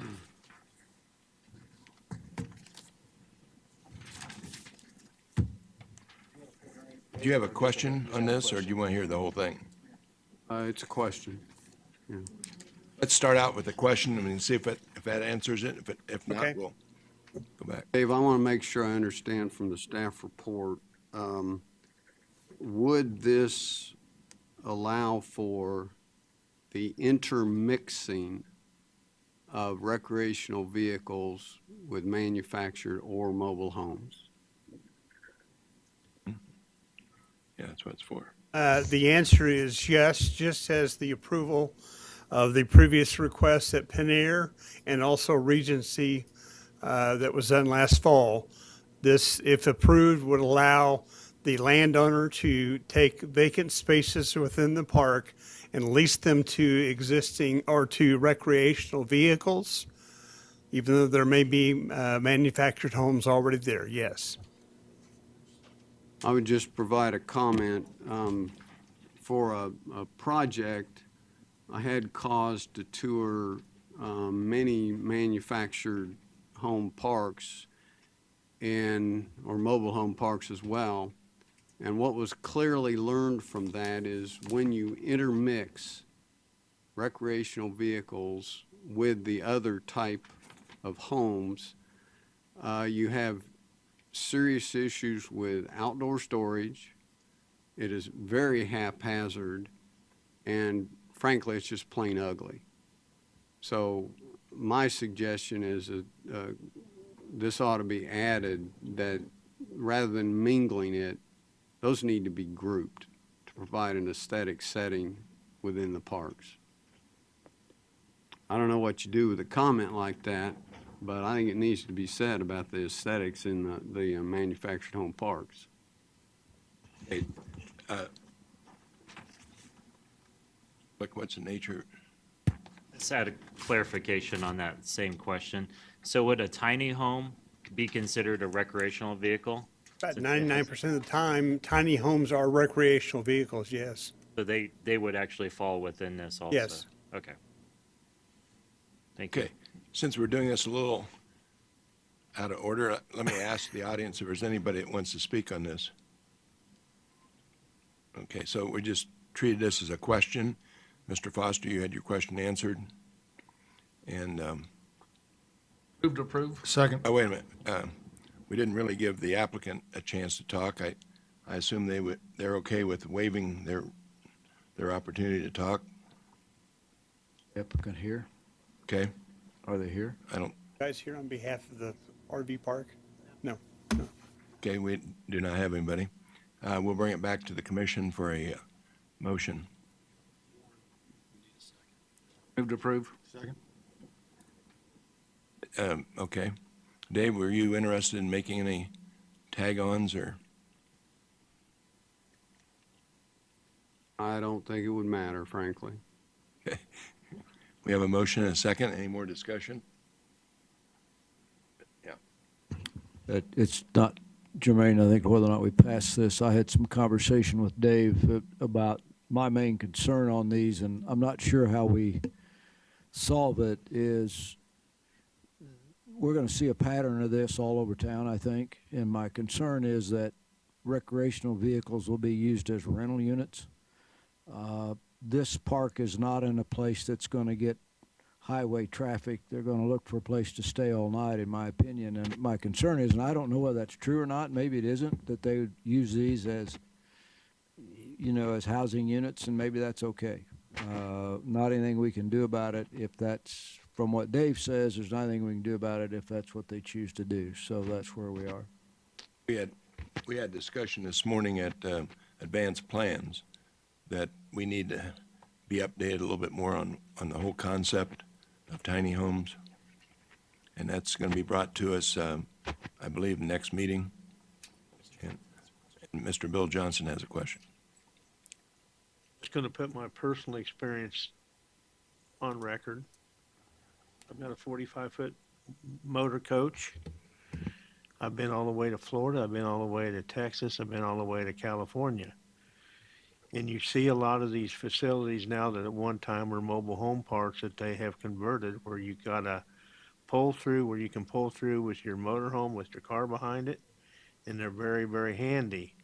The other thing I want to say, there's not a lot of places to stop and park overnight and have water, sewer, electric. I just took mine back to Indiana to the factory for a 2-year checkup, and virtually from just south of Michigan to Wichita, I found one spot that I could park during the winter overnight. So it forced you to drive 850 miles because you couldn't find a place to stop with something that big. You know, it's like anything else. There's some real nice RV stuff and there's junk, but I mean, I would think if anybody that's converting one would want to people that's got a little nicer stuff, so they keep the parks up, and there's some very nice ones. But Thank you. Any other discussion? Seeing none, all in favor? Aye. Opposed? 10-1, passes. Dave? Okay, now we're on item 10. Dave, you're very popular today. Sit down.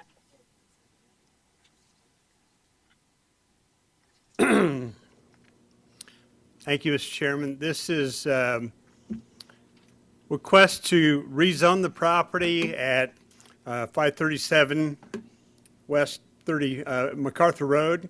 We're essentially immediately on the west side of Gold Street, on the south side of MacArthur. It is this kind of flag-shaped property that's outlined on this particular aerial. You can see from this zoning map, most of the property is zoned SF5. there is a strip of land along Gold Street that's zoned MF29. Request is to rezone this to LC, and also asking for a conditional use permit for an event center in the city. This is the aerial of the property in question. Access comes off of MacArthur, just immediately to the west of Gold Street, and comes back into the property. You can see the larger development around the pond. It's that the bulk of the pond is over into this other property that's also got a CUP on it. And within some of the language and stuff that's discussed in the staff report, we talk about needing to clarify use of that activity with this application. Here is the location and the comp plan. Will be on, we're south of the established central area. This property is at the very far north end of the South Wichita-Hayesville plan area covered by that plan. This is a hand drawing provided by the applicant of what's proposed. You can see the drive entrance coming off of MacArthur, coming south into the property. There's an existing building at this location. Some of the other buildings are being demolished as identified in this plan. There is also a proposed new building at the south end of the ownership, kind of just to the, between Gold Street and the edge of the pond, that would be used for the event center, parking north of that, and then parking to the west of the existing improvements on the property. This is a shot looking south, kind of southeast towards the pond. You can see the edge of one of the buildings that's already existing, and obviously this is the edge of the site. The location of the new building is just to the left of this particular picture. This is further back, really kind of the edge of the entrance into the site. That's the corner of the building you saw earlier. The pond is right in this location. This is the existing structure that's on the east side of that property. This looks south, roughly where the new building is proposed to be built in this general vicinity. This is looking to the north, to the homes that are to the north. And it's right along the edge of this kind of what looks like a drive area. That is where the only issue that's come up new since this picture was taken. The owner has gone out and constructed a metal fence along this property line, the backside of these homes. And one of the things that has come up is that the, just as an earlier case that Kathy had talked about, metal fencing is not listed as a permitted screening material between these kind of uses and single-family residential development. So if, and I think the applicant's going to address that in their requests, but that will need to be addressed by the Planning Commission if they wish to amend the conditions that's applicable to this particular use. This is kind of looking west. You can see the edge of the pond, and looking west back towards there will be additional parking here on the right-hand side of this picture. So the recommendation is for approval. There's a number of conditions outlined and listed, including some restrictions on ultimate uses of the event center with relation to what it would do. It's recognized that they will also, if they have the ability, or if they seek approval for a liquor license, it will technically qualify as a nightclub in the city, but the intent, one of the restrictions and prohibitions is that what we're approving is the rezoning LC, but we're also then, through the conditional use, putting restrictions that it's not going to open up into a nightclub or a bar. That would take a future amendment if that's what is desired. And that, of all the comments and questions I've had, prior to the public hearing. I did have one person come in and indicate concerns, lives immediately across the street to the east on Gold Street, lived down in this area and was concerned about, I'm sorry, down in here, and was concerned that it would result in rezoning LC, would open it up for a bar. So I'll be happy to answer any questions you have. Richardson. On the site plan we have, I don't see the location for outdoor activities. And you're restricting those to the location on the plan. And can you put the site plan up? Maybe you have a different one. We've not had one submitted, and well, Scott, go ahead. Yeah, the outdoor activity area would need to be identified on the revised site plan, which is required a couple of conditions above that. And so can we suggest a location as part of this approval for the outdoor activities? Yes, you can. Thank you. The other question I had, Dave, is let's assume that the owner changes his mind, doesn't put in a event center. I assume it could be used for any LC use that he chooses at that point forward. Are we limiting it to this Except for the activity? ones out in the staff report that are identified as prohibited under this use. Scott, you help me. Am I misstating it? That was the intent. Your statement's accurate. It would be a zone change to LC, and so it would allow all the uses in LC and a conditional use for an event center. It's my understanding that you could use it for anything in addition to the event center. Any other questions for staff? A question. Dave, do you know why on this site plan there's a, it looks like they brought in a separate drive just parallel with Gold Street? Why wouldn't they just tie into Gold Street instead of having two access points right there off of MacArthur that are right next to each other? That's an existing drive, and they don't own that. And I don't recall off the top of my head whether or not Gold Street's got restrictions on it to access. There's just not an existing access to that point. The subject property is unplatted, and one of the conditions is that prior to issuing a permit for an event center, they're going to have to plat the property, and when they do that, we're going to establish the access point. Any other questions for staff? Mr. Blick.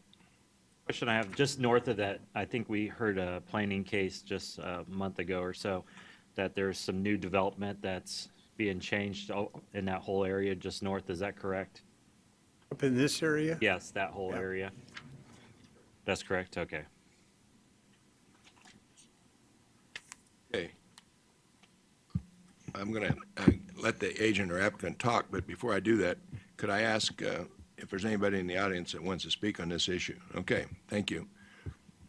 Give us your best. Mr. Chairman, members of the Planning Commission, my name is Greg Ferris. I represent Mark Senior LLC, the owner of the property. Let's see if I can find the zoning map. As you can see, there is significant industrial and commercial zoning in this area. You do have a little bit of residential here. You get down here and you get back into the industrial and commercial zoning. This property here, all of this property is owned by the applicant. He has a substantial home and outdoor recreation that he does as a personal matter. He's going to be very protective. He has a large investment in this area. Be very protective of what happens on this property. But because of this industrial and commercial development, he believed it was appropriate for this at this time. The idea is that by having the proximity to the lake, weddings would have a nice, beautiful setting. There's trees. The reason the access is here, we did not think it would be appropriate to run traffic down the residential street and then into the area. This is a arterial street with commercial zoning on each side, so that this appeared to be the most appropriate access point, the existing driveway that is there on MacArthur.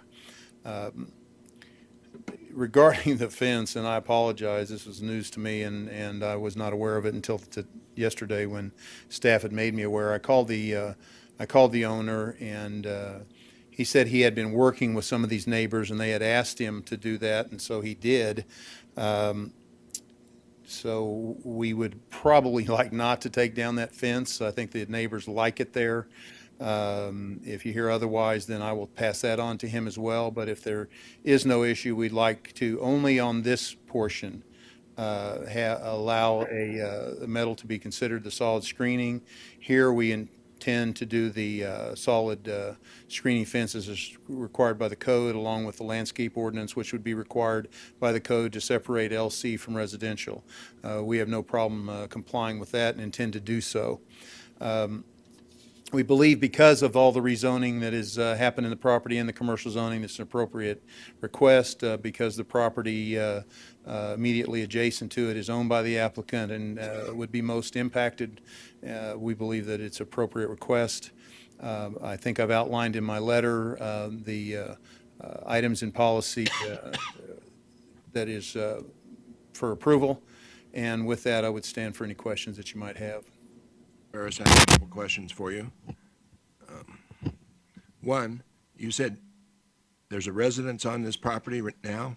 Well, it was. It's gone now. But right, let's see here if I can get to the, right here is his house. Oh, okay. And this is all, this all the way down to here, here, here, here, and here is all his property. So this is all the owner of the property that is, this is, I believe, an outbuilding for his lawnmowers, et cetera, because it's a big parcel. And, but his house is right here. Second question was, is this, I realize it's just a sketch. Did you do this sketch? I did. Oh. So when this is submitted, I'm sure we'll see how 40 spaces fit in that little parking lot that's. Well, I think the 40 spaces isn't only in that single parking lot, if I'm not mistaken. I think it was total, wasn't it? No, you got 40 there and 25 additional up there in the. Right, and this was still there. This is going to be able to be expanded to whatever's needed. You don't But have yes, to worry about it. I won't be doing that.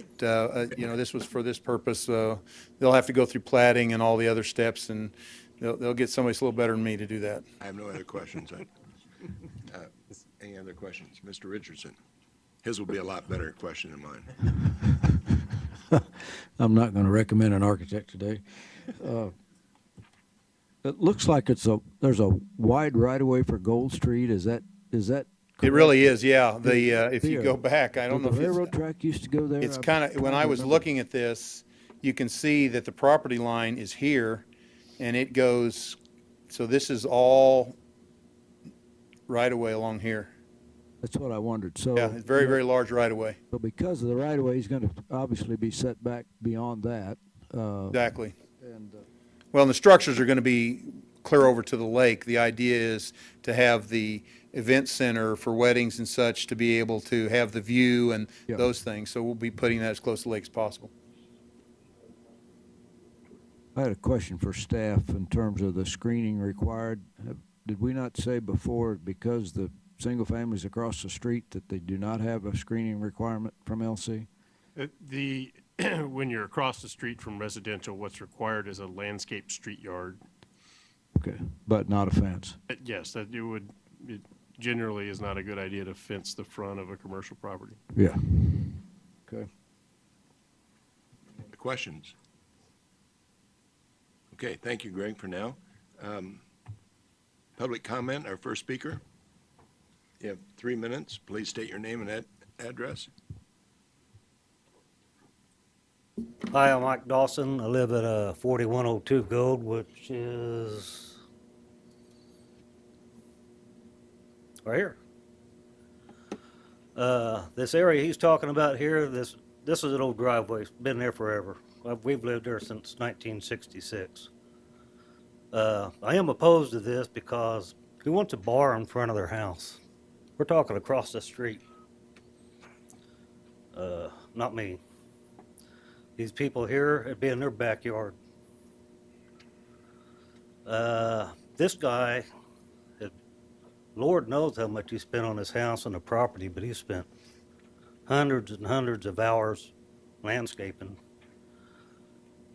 Why he wants to put a bar there, I ain't got a clue. But bottom line is, he wants a bar across his front yard. I can't believe he does. Questions for the speaker? Okay, thank you. Now, this is railroad right-of-way here.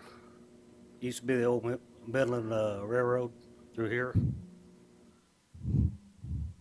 Do you He know did who, put a driveway in right across from his house, across that right-of-way. do we know who owns the railroad right away? Yeah, it's city right away. It is. I have a question for you. Sure. I've noticed you said that you've lived there quite a while. So do you see that over the years that areas have improved? Has he invested into that area? Oh, Do you think oh yeah. he has Yeah. quite a bit? He took a place that hadn't been touched in 40 years, and we used to go swimming in this lake. It used to be called MacArthur Lake, and but that was the driveway to get all the way down here. This is where the beachfront was, where we used to go swimming. But you know, when they closed it down, I don't know, 40 years ago, it just been undergrowth. He's brought in several hundred piles of dirt and semis, and it's beautiful. But I can't figure out why he wants to do a bar there. Thank you.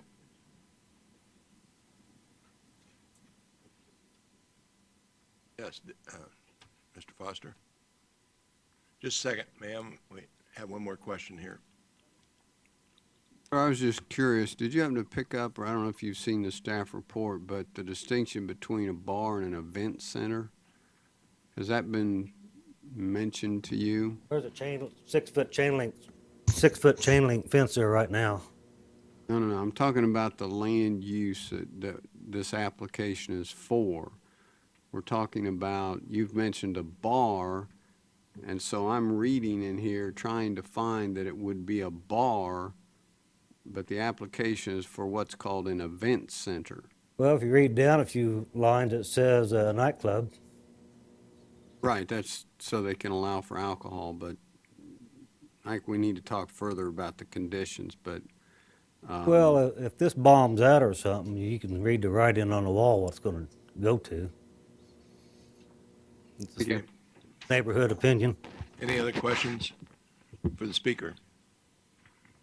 Okay, now we'll go to the next speaker.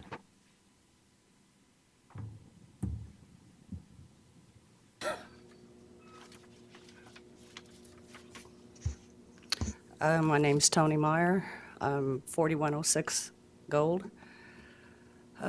See, my house is next to his, which is right here. He bought this property, I'm thinking 5-6 years ago. And at the time, they were considering apartments there. And we had to come down here for meetings then and everything. And they told us then that it would only be zoned for 2 single-family homes, and it would never change.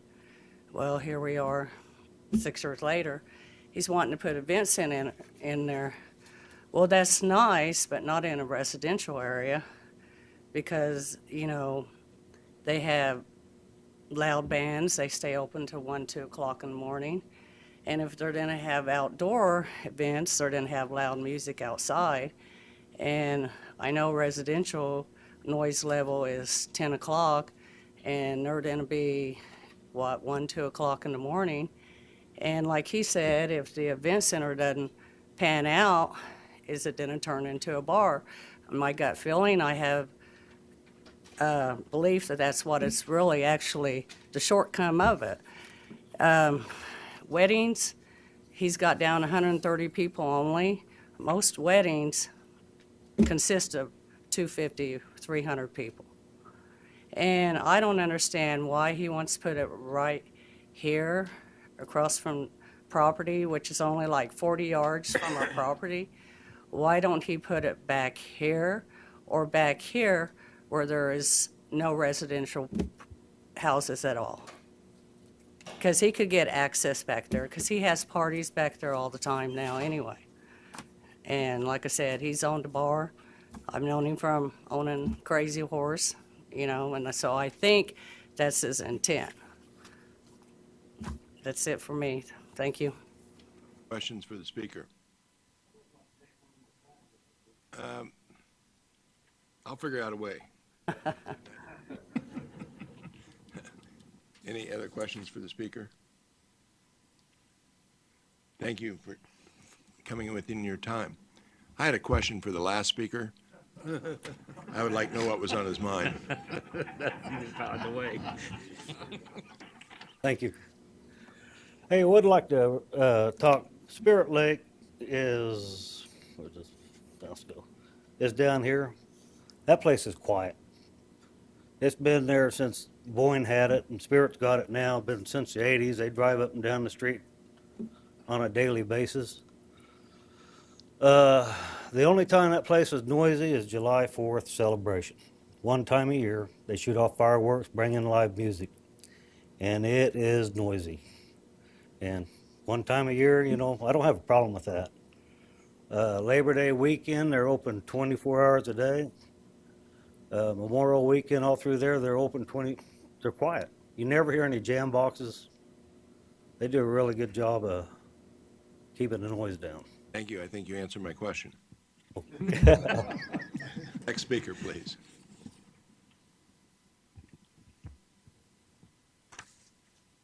We have a next speaker. Thank you all for speaking. We'll bring it back for a rebuttal here for Mr. Ferris. You have 2 minutes. Well, you thought I was going to forget, didn't you? Thank you, sir. I'll be brief. I think I would point out, we are in agreement with the conditions, including the condition that says that no business classified as a drinking establishment, tavern, Class A club, Class B club, sexually oriented business, or anything that sells alcohol to the general public shall be allowed, or they are prohibited. So the conditions prohibit this from becoming a bar without going through a process like this again, which I don't really believe that was his intent, because that was the condition. I also would point out the hours of operation, Sunday through Thursday. They will be over at 10:30 p.m., 11 o'clock on Friday, let's see, on Friday, and then I think 1 o'clock on Friday and Saturday. So we've kind of limited back the hours as well. So I believe that we've tried to make this fit in. And again, I would point out that the person impacted probably the most by this will be the owner of the house, so he'll be policing this very carefully. He's not going anywhere. He's got too much invested. Be glad to answer any questions you might have. Buster. Greg, Mr. Richardson reminds us that this goes with the land in terms of the zoning change. And my question is, I've been looking here at the permitted uses. Would you restate the ones that you said would not, that? It's in the condition number 1, I believe. Yes, condition number 1 has no business that is classified as a drinking establishment, tavern, Class A club, Class B club, defined by the code, shall be allowed. Sexually oriented business or alcohol sales to the general public or individual sales of liquor by the drink is also prohibited. So those are the prohibited uses as spelled out in the conditions that we agree with. So just to be sure, you went through the entire list and kind of considered what might be appropriate for the neighborhood or any concerns that might be raised? Staff actually wrote this condition, and we don't have any problem with it. Thank you. Miles. Can you tell me how far from the back part of the houses that sit on MacArthur to this event center, about how many feet that might be? And then how many feet it is from the event center to the houses that are directly across the street on the east side of Gold? I would say it appears that the property line, I don't know about to the houses themselves, but to the property line, to the structure, is probably 125 feet north, and probably about that with the right-of-way to the east, 125 to 150 feet. Other questions for Mr. Ferris? I got a staff question, but not for him. No other questions? We'll ask staff to come back up, and we'll start with Mr. Richardson. Dave, is there a way to have an event center without rezoning this as LC? As I recall, this had to be zoned LC to be eligible for conditional use for the event center. If I remember right, that's what it said in the Unified Zoning Code. Because I know we've had some in the county that certainly were not zoned LC, but I know they have different regulations in the county for event centers than we do. Yeah, a lot more things are permitted by conditional use in the county than they are in the city. And by the same token, by this conditional use, could we limit the use of this facility just to an event center? Well, we are doing that, and we're also then adding the restriction under other uses of in LC by saying those the drinking establishment issues cannot go on as well. I think the staff earlier said we're not limiting it to just an event center. It would allow any LC use. Well, the rezoning would do that. The conditional use comes on top of that adds an event center, but also then as a condition puts restrictions on it like a protective overlay would. So what Scott said was he could have all uses permitted by right in LC plus the event center. The only thing that's eliminated is the bar and tavern and that sort of stuff, yeah. So, I mean, yes, you could add to the protective overlay and limit uses that you thought were not appropriate in the LC district at this location. Thank you. But this is Gold Street, so I'm talking about. I'm sorry, apparently I misunderstood the question. Other, Mr. Blick? Oh, I'm sorry. It's not for staff. I didn't know. Oh, we had another staff question here from Mr. Warren. This question comes as a result of short-term and long-term memory loss, because we've asked this question in times past. Right. The hours of operation, who enforces that becomes a condition that on here. Who, if that becomes a violation and a problem for the neighbors, what is their regress? Realistically speaking, it's the Wichita Police Department, because if somebody's violating or a noise complaint at midnight or 1 in the morning, there's nobody on staff to do it except for them. It otherwise is enforced by MAPC. Thank you. By us now. Well, I'm sorry. It's recently changed. It's by planning, that department. Thank you. Changed. Any other questions? South side. It's south side. Has this been to the DAB? Yes, it did. It went Monday. DAB recommended approval 8-2. Good information. Mr. Blick? I'm surprised you didn't ask that. I just want to state I'm very familiar with this area. This is actually my area.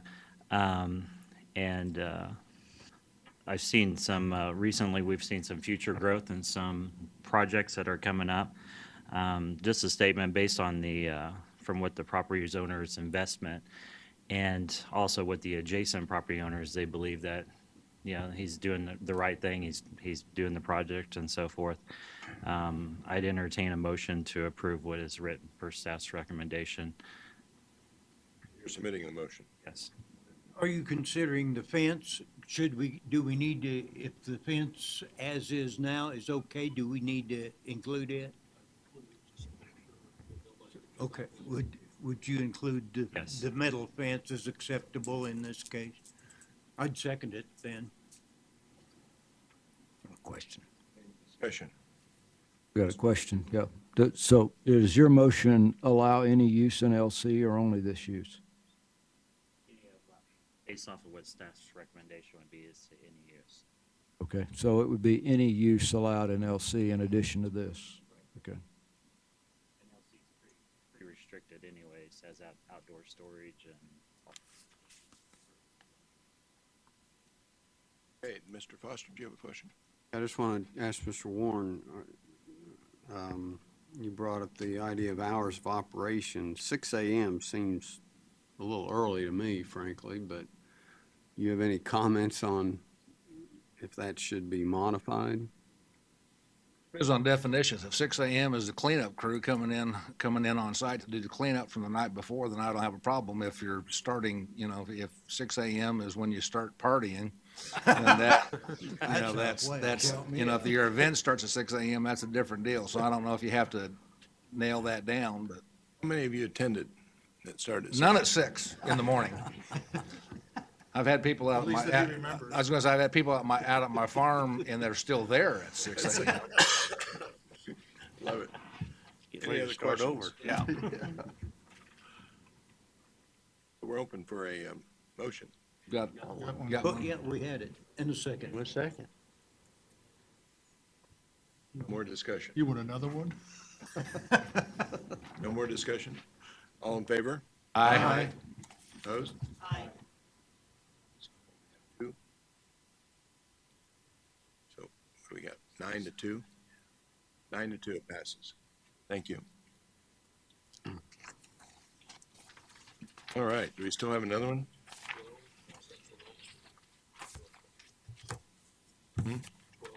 Yeah.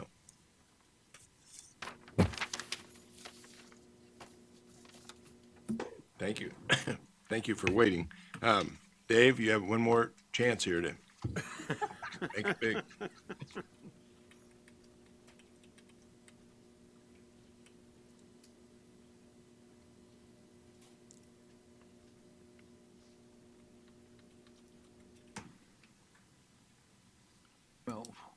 Item 12, case number 5. Thank you, Mr. Chairman. This is a request to rezone the property roughly at the corner of Central and Grove. The address is actually on Poplar Street, which is on the east side of the property. The rezoning, even though the legal description as outlined on this aerial and the map shows all the property all the way up to Central, the rezoning actually is only affecting the southern portion of that particular property, the area that's Zone B, or kind of the brownish tan color that's on this zoning map. The property is the facility that the current owner is the Children's Service League of Kansas. As I understand, it used to be a medical facility of some nature and covers the southern 3/4 of the entire property. The land that's immediately adjacent to Central Avenue is already zoned LC, and we're not changing that. This kind of shows the area in relationship to the comprehensive plan and what it talks about within that. This is the property. This is actually on the west side of the property, looking somewhat to the north. I think, no, I'm actually on the east side of the property looking south. I'm sorry.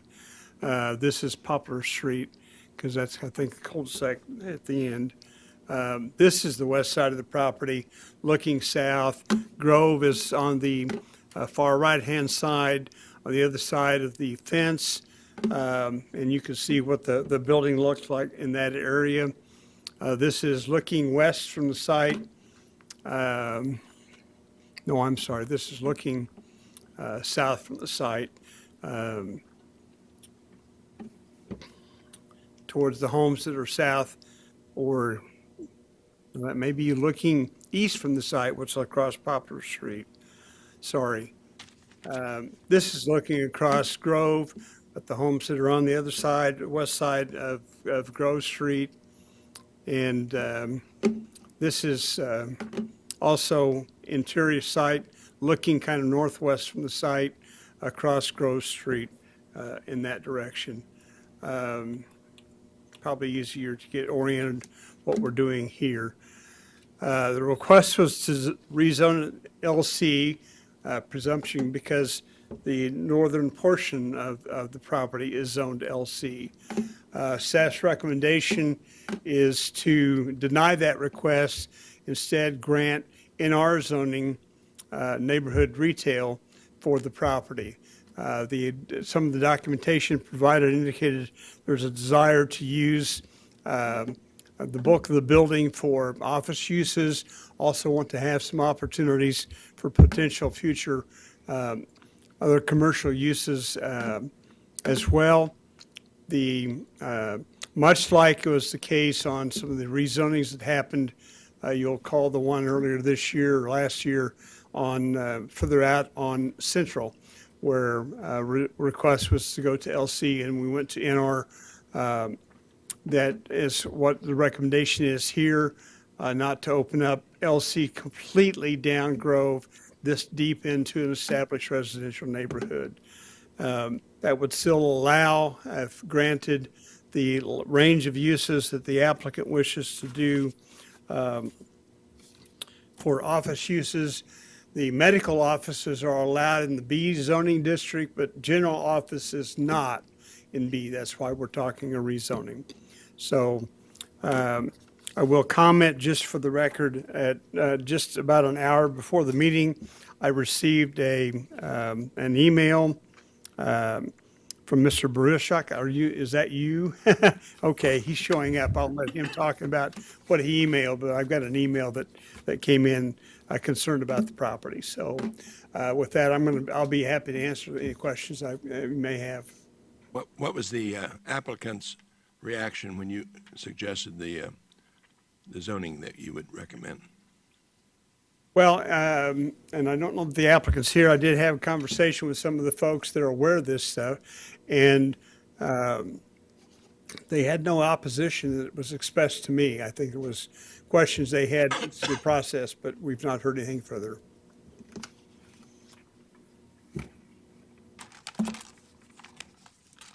Seeing none, agent or applicant?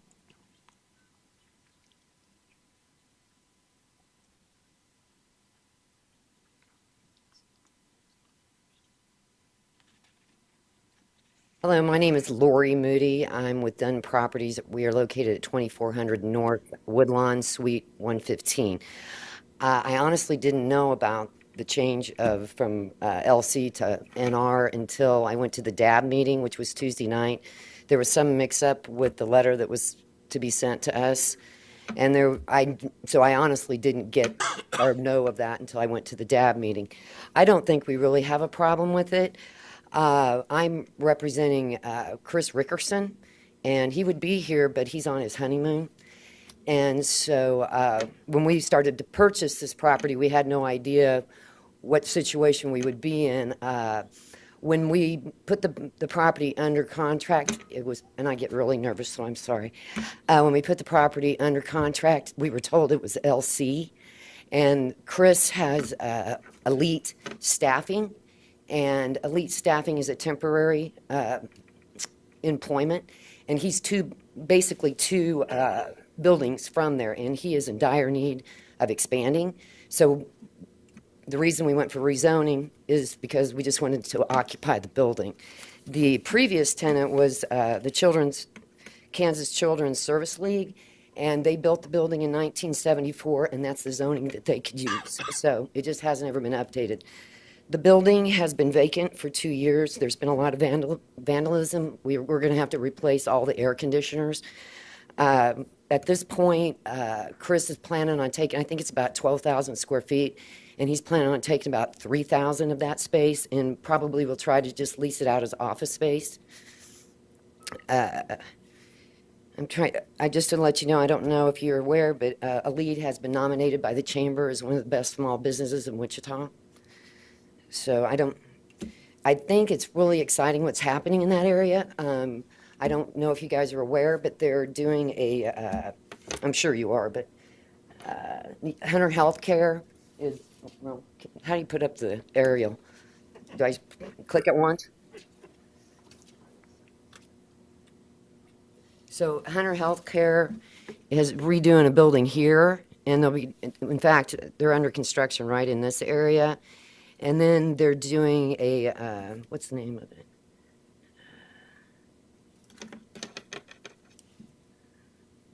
There's a new urban retail development. I don't know if you're aware of that, where they're doing all the containers. So there's a lot of exciting things happening in this area. And Chris is very excited about being part of that and really wants to make this area grow and do well. And I think he would be excellent for this neighborhood.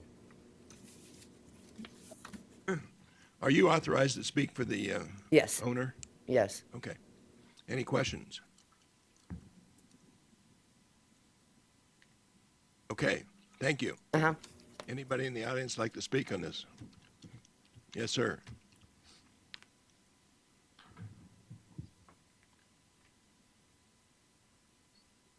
Thank you. My name is Michael Baruchak. I live at 354 North Green Street. On this view, my house is this tiny little property right here.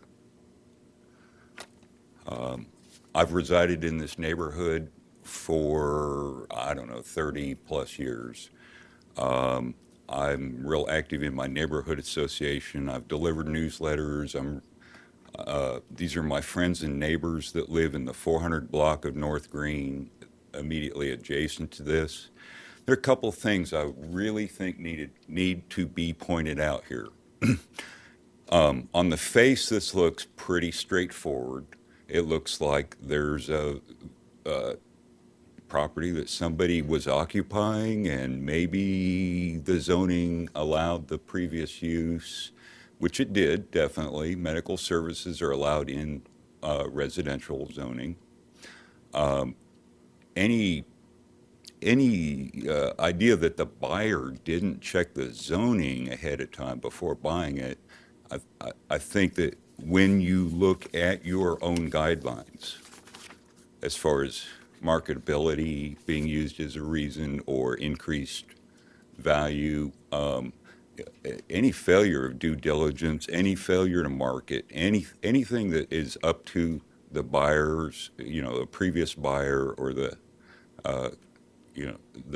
next occupant, really is not really supposed to be taken into account. It should carry no weight. Physically, it looks like this is a block, an ordinary block. In reality, you can see pretty well in this picture that the space from Green to Grove is as wide as all the other nearby blocks.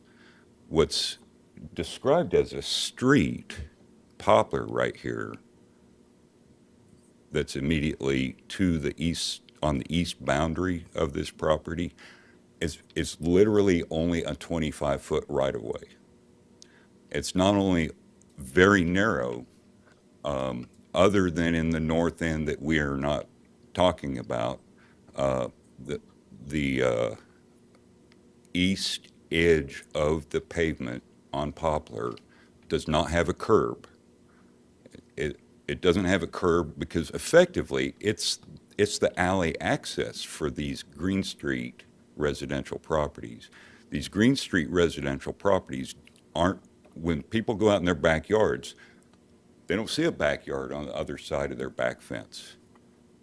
They see a little bit of pavement and then this property we're discussing. I think that's very pertinent. Yeah, could I get a little more time? 30 seconds. Okay.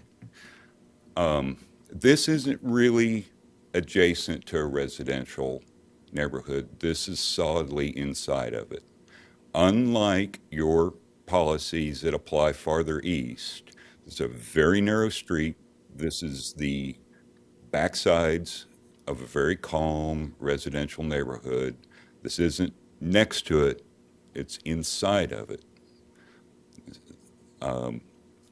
The people who have objections I've talked to say that neighborhood office would be entirely suitable, and it entirely would be allowing the uses that the agent and the prospective buyer say they intend.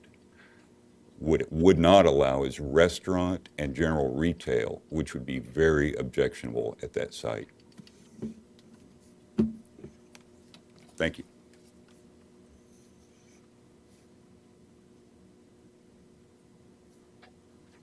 Questions for the speaker? Okay. Dave, I have a question for you. Yes, sir. What was the vote at the DAB? Pardon me? What was the DAB vote? Yes, yes, it did go to DAB. It passed. Yeah. What was the vote? Yeah. Yeah. 5-2.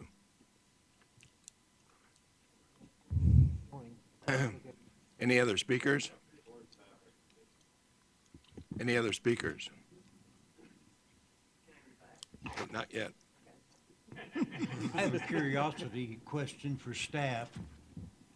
Can you tell us any more about Poplar, whether it's a half street or Alley or? an alley, or really what I cannot tell you off the top of my head whether or not it was originally an alley. It's not a 60-foot right-of-way, no. Not south of Central. You can see further north of the right-of-way, one would guess, based on the dimension, that when this was platted back in the 1800s, it probably functioned more as an alley. But it is a public street now and even has access in a cul-de-sac at the south end of it. That is public right-of-way. So it was improved from central south to the creek through here with a cul-de-sac at the end, and that's all public right-of-way. I wondered what that little curve at the bottom of what we're considering was. Mr. too. Chairman. Okay, thank you.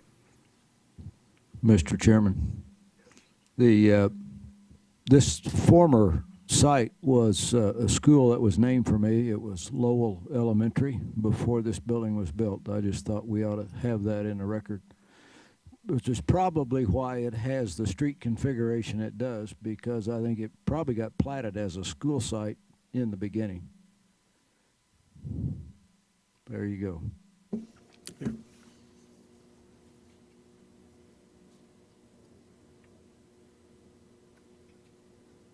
I think the public speaker has raised some good thoughts that this is really into the neighborhood with that narrow right-of-way.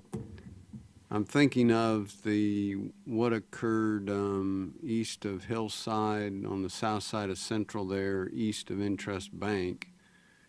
What kind of oversight would occur as this play out? Should there be questions of a little additional right-of-way? You know, the concept of site plan review came up. What would happen on this site to make sure that whatever is developed is integrated well into the neighborhood? Even with site plan review, at least the occupancy change that's proposed right now is not proposing any physical change to the building. So you'd be dealing just with an occupancy issue, and rather than any building additions or other expansions onto parking lots or any other improvements. And as a result, even someone walking in with a building permit's not going to trigger anything. It would be formally heavily reviewed. Now, what would happen in the future with it? I don't, we'll play speculation games, I guess, to a certain extent, because we don't know what the standards will be. But you've got lots of properties scattered throughout the city that are small and tight based on how the land exists. This is this is not an undersized lot width-wise. It's just that and technically it's got access. It's got frontage adjacent to Grove. It just doesn't have access onto it. So, but I can't believe that there's anything would trigger that would impose anything. Even question was raised about is there screening or landscaping requirements only if they come in and get permits that are actually building onto the building. An occupancy change isn't going to do that. Pictures. I think there's no reason they couldn't have access to Grove Street, is there? Is there some access limitations there that we know of? I don't recall off the top of my head.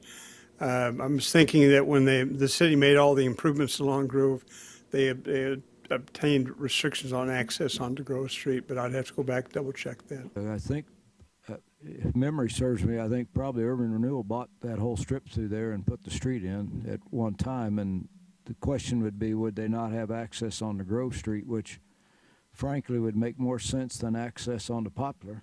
Of course, the houses across the street from Grove have a frontage road in front of them, so we're quite a ways away. It would make some sense to me to have access on the Grove, but I guess the applicant they'll have to deal with that after they buy it. So, Mr. Hartman.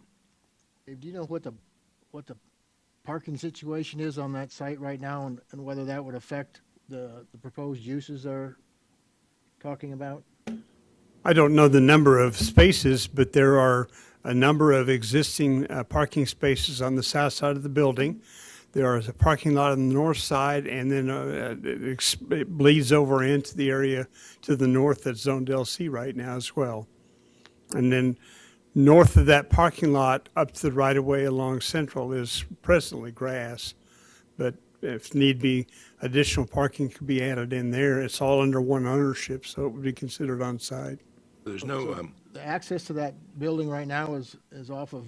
Yes, you come in onto Poplar Street off of Central and come down either on this north end, or you can come down here on the south end.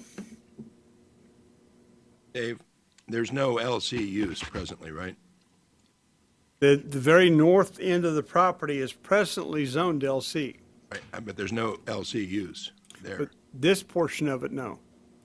No, I mean, the red is zoned LC, but there's no use there. No building. There's a little bit of the parking lot that extends into LC, and the rest of it's grass. Okay. So your recommendation, staff recommendation, is to deny, but you would suggest a neighborhood retail? Staff's recommendation is to deny LC on all of this, zone this portion, the south end of it, into NR. Mr. Green. I know the speaker mentioned something about neighborhood office. They wouldn't be opposed to neighborhood office. Could you possibly elaborate a little bit for the speaker the differences between neighborhood residential and neighborhood office? I don't have the code in front of me, but Neighborhood, NR is neighborhood retail. I mean, neighborhood retail, sorry. And the main difference there is it doesn't allow some uses like convenience stores. It also does not allow drive-throughs or drive-up order boards. It also limits any individual use to 8,000 square feet, and restaurants are limited to 2,000 square feet. Basically, it allows what you would consider to be neighborhood-friendly retail and restaurant-type stuff in office compared to limited commercial where it could be a much larger building, you know, like a Walmart or whatever. Did I see a question over here? Can we modify about access to Grove Street in this? Planning issue.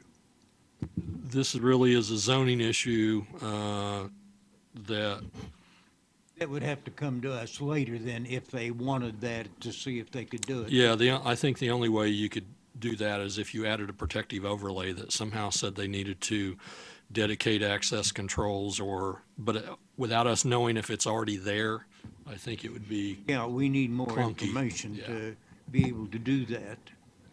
Dale, would they be able to do what they want to do in this building now with neighborhood office?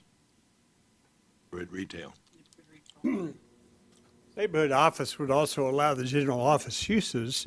It would just limit the ability to market space not otherwise occupied by offices to some of the other neighborhood retail type support things that Dale was talking about, personal service uses and some of the other issues. He's pulling up the zoning code. It's just You know, and I know concern was raised in conversations about, well, NR would open up the potential possibly for restaurant uses. Well, two things come into play for converting to a restaurant. This existing building, to my knowledge, does not have a kitchen facility in it, so you're talking pretty extensive remodeling to create kitchen space, which is not inexpensive. And secondly, parking demands change as a result of parking for that versus office space, and there may not be enough space for additional parking. So, The neighborhood office isn't going to allow any of the retail uses that you would get within R. Primarily would be the main difference. Mr. Chairman, I would recommend that we have a rebuttal, and then we can ask whatever questions we want before we make a vote. Okay. We'll stand for rebuttal. You have 2 minutes. You guys all know this is my first rodeo at this, so I'm trying to understand. Are you suggesting that we go to general office, or are we just... I think the suggestion was neighborhood retail. Okay. I'm happy with what staff is recommending, and we're willing to do that. Does anybody have any questions for me? That parking lot at the south end, is that the one that has a black wrought iron fence? It has a around it? chain link fence all the way Chain link around it. fence, okay. Yes. Yeah, okay, thank you. Any other questions for the applicant? Okay, bring it back to the commission for action. Mr. Johnson. I'd go with staff comments as neighborhood retail and not LC. Second. For the south portion, correct? Well, the only part that's up. Yeah, the for- LC would remain up on Central. Yes. Have a motion by Mr. Johnson, second by Ms. Miles. Any discussion? Seeing none, all in favor? Aye. Opposed? Aye.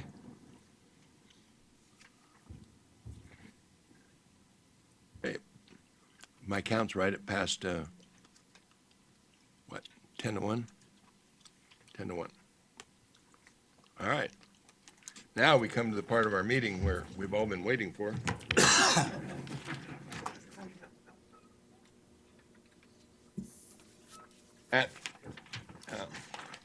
Are we setting a public hearing or having a public hearing? This is the public hearing. Okay.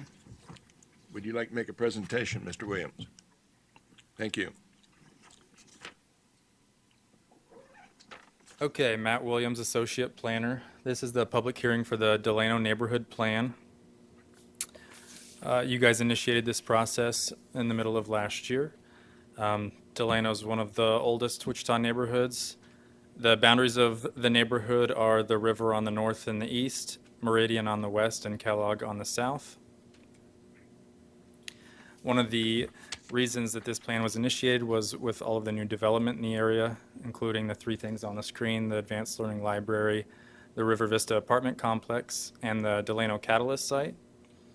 Another big change coming to the area is the potential for a multi-use sports complex. With all of the activity in the area, several of the neighbors and the city were interested in coming up with a new neighborhood plan. The original Delano neighborhood plan was put into place in 2001. Since then, a lot of the initiatives that were in there have been successful. The property values along Douglas have gone up. There's been a lot of success for that. Going through the process for the new plan, we conducted a few different phases. We looked at the existing conditions of the area. We had plenty of community input. We had a Delano developer forum, several open houses. We presented at neighborhood organizations. We presented at the DABs this week. Throughout all of it, this was the vision statement that we followed. We also looked at the guiding principles that were established for the comprehensive plan. To start with, we convened a Delano Plan Advisory Committee that had about 10 members on it, a couple from the Planning Commission, and then several representing local organizations and neighborhood groups within Delano. The end result were 11 land use recommendations. We grouped these into short, medium, and long term. We hope that this plan will act as a guide for development in the neighborhood for the next 15 years. And with that, I'll kind of go through the recommendations that we came up with. The first is the design of the ballpark village. The neighborhood wants to be involved with the design of this. They want to make sure that there's enough parking to cover the new uses as well as the uses off of Douglas that are currently there. They kind of envision mixed use around the ballpark with mixed use buildings. And then they also want to make sure that the ballpark takes design cues from the neighborhood so that it helps retain the character of Delano. And with being part of that design, one of the members of the Delano Plan Advisory Committee is going to be on the selection committee for the Delano pathway, and we hope that that can happen for the ballpark as well. The West Douglas streetscape, the streetscape has been improved between Seneca and Sycamore. We want to continue that streetscape west to Vine Street to help the businesses further along down on Douglas to kind of extend that business corridor within Delano. Neighborhood markers. The neighborhood's hoping to get some neighborhood markers that not only tell people that they've entered Delano on the different sides of it, but also direct people to the baseball stadium or the ice rink or different things within the neighborhood. The multi-use path is something that's very important to the neighborhood. This would fall along an abandoned rail corridor north of Douglas. So this pathway is intended to connect the river then up to the northwest of Wichita and then to the southwest of Wichita. So there's currently funding within the STAR and the TIF to design the whole project, but to construct from Seneca to the river. That's the selection committee that a couple of the members will be on that I talked about. Parking strategy. Talking to everybody in the neighborhood, they always mention that parking is a problem along Douglas Avenue. WAMPO is about to start a parking study for the whole city, and we want to make sure that the initiatives that come out of that are implemented in Delano and that they pay special attention to the Delano area. Future land use strategy. Right now there is a Delano overlay over the neighborhood that has design guidelines. There's a section of the neighborhood that's not included in that overlay, the northeast corner of the neighborhood, and we want to add that to the overlay. We want to update some of those design guidelines now that time has gone on with the baseball stadium and just the different projects going on in there. We've also recommended that we rezone the commercial properties along Douglas to CBD. That would help take away some of the red tape along there, take away the parking requirements and some of the setback requirements right on Douglas. And then we've talked about implementing a future land use map to help with rezoning in the future.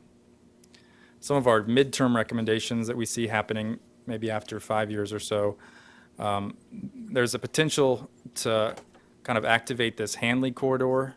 Hanley is a street that runs from Douglas straight up and that would meet the Keeper of the Plains. On the summer nights, there's hundreds of people out there that go see the Keeper of the Plains light up, but there's really nothing for them to do. If we could kind of activate Hanley and pull them into the neighborhood, having different uses along there, that could really help the neighborhood. But currently, McLean dead ends, or Hanley dead ends at McLean, so there's really no access for pedestrians or drivers to come across. Housing conditions have always been mentioned as a problem with the neighborhood. There's some different ways that we're looking about helping those.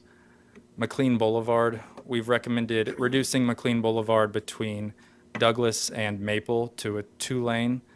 That would be between the river and the baseball stadium. We think that would help pedestrian access, get between the two uses, maybe open up some more riverfront space along the river.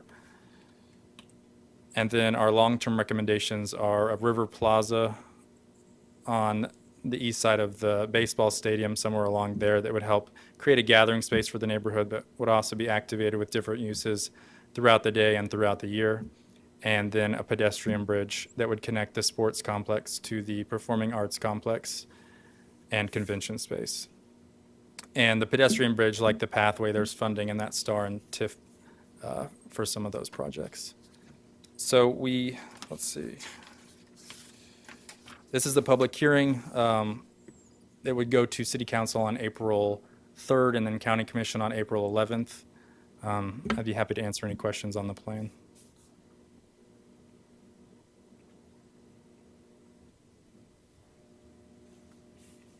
Start at that end of the table. Ms. Miller-Stevens. There are currently design restrictions for buildings and businesses that come into Delano. Does this totally do away with those design restrictions? And if so, what replaces them? Those design guidelines affect the Delano overlay. The Delano overlay is over the whole neighborhood outlined in black except for this northeast portion up here. So we're recommending that we add that portion to the Delano overlay so that the design guidelines would also affect that area. And then we've proposed looking at those design guidelines and seeing if anything needs to be done with them, updating them or any of that. That's not part of this plan. This plan, approving this plan won't update the overlay or update the design guidelines. Those are future projects. Those are just the recommendations out of this plan are to look at those projects, if that makes sense. Because some of what you have here looks like it might conflict with some of those design restrictions. I mean, they're pretty intense with some of their design restrictions. So that's why I was curious what effect this would have or if it did away with them or what. I don't think the design guidelines are too restrictive for the neighborhood. I think most people have been pretty happy with them. Yeah, I think that's pretty good so far. Next. Dave. Matt, I want to commend you, staff, and all the folks that were involved on the committee and things, because this is a very concise, it's visually easy to read, and it presents very clear direction on what ought to be considered in the future. So I really think you've done a good job there. But I do want to follow up. If you want to make some notes, I got 7 typos for you. Okay. Number 1, in the contents there, where it's talking about the figures in the appendix, check the spelling of the word poverty. Could I ask that you just submit those in writing to Mr. I'm not going to clean this up. I'll get with Matt afterwards and just give them to him. Okay. Okay. Is that okay with everybody? Yep. All right. Not to cut you short. I'm sorry. All right. You mentioned that there was talk about, or in this plan, that they would take McLean and go from a 4-lane down to a 2-lane. So you're basically coming from all the way down by 31st Street in a 4-lane. Then you get into that one section that's a block long, and you're going down to 2-lane and then going back to a 4-lane all the way up to Central. How are you going to do that, and how's safety going to be a concern and all this? Yeah, we've had people comment on that. This has no design. It wouldn't necessarily only be that stretch. That's what the recommendation out of the plan is, kind of to be looked at the same time they redo the baseball stadium. I guess the advisory committee is recommending that stretch. I know with that no concrete plans on how to do considered a that. safety corridor, isn't it, right now, for snow and getting people to and from downtown? Because I know that's right where they start the trucks, is right off of McLean, and they start plowing that first, and then they start working their way out, because that's where all the trucks are downtown. So that there's signs all along down there that it's a safety corridor, and a lot of people that travel from down south and come north. So I was just wondering about that. Okay. I was just trying to visualize going from a 4-lane just down to a 2 for one block, and then going back to a 4. Right. Yeah. Okay.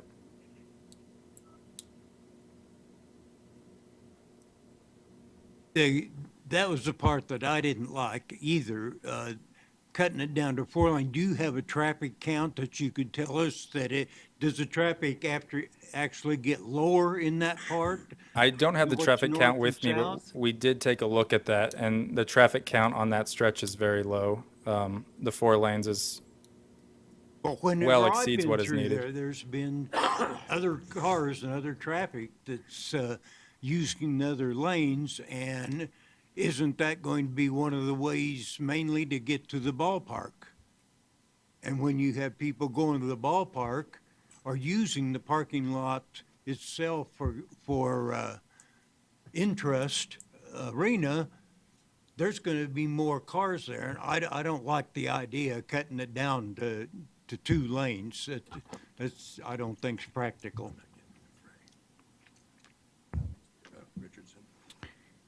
I'm wondering, I didn't see it in my packet. Did you provide us with a copy of this plan upon which we're having a public hearing here? We sent you a link to it on the website. That was in the agenda? Yes, it was in the agenda item.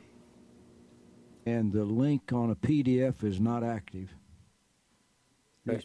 I don't think these PDFs are active links. You say it worked? No, it didn't. It did not connect direct. I had to go to wichita.gov and work through it to get to it. It didn't go direct to it. Yeah, I don't know what our policy is, Dale, on having public hearings on plans that we don't have copies of, but it seems a little strange to me. Being old school, I would agree.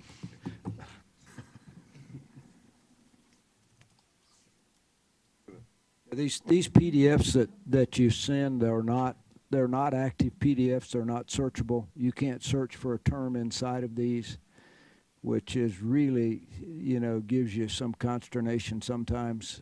We just have to live with it. But they're not active PDFs. It's been explained to me that it goes through the IT department. When it comes out of there, they're not active. You can't search them. You can't do anything except look at them. And if you want to find something in here, like today, you'd scroll through 99 pages trying to find it, which is, there's got to be a way, it seems to me, to send an active PDF, but I spent about 6 months with the staff at one point, and everybody gave up, so. I can pass your comment along.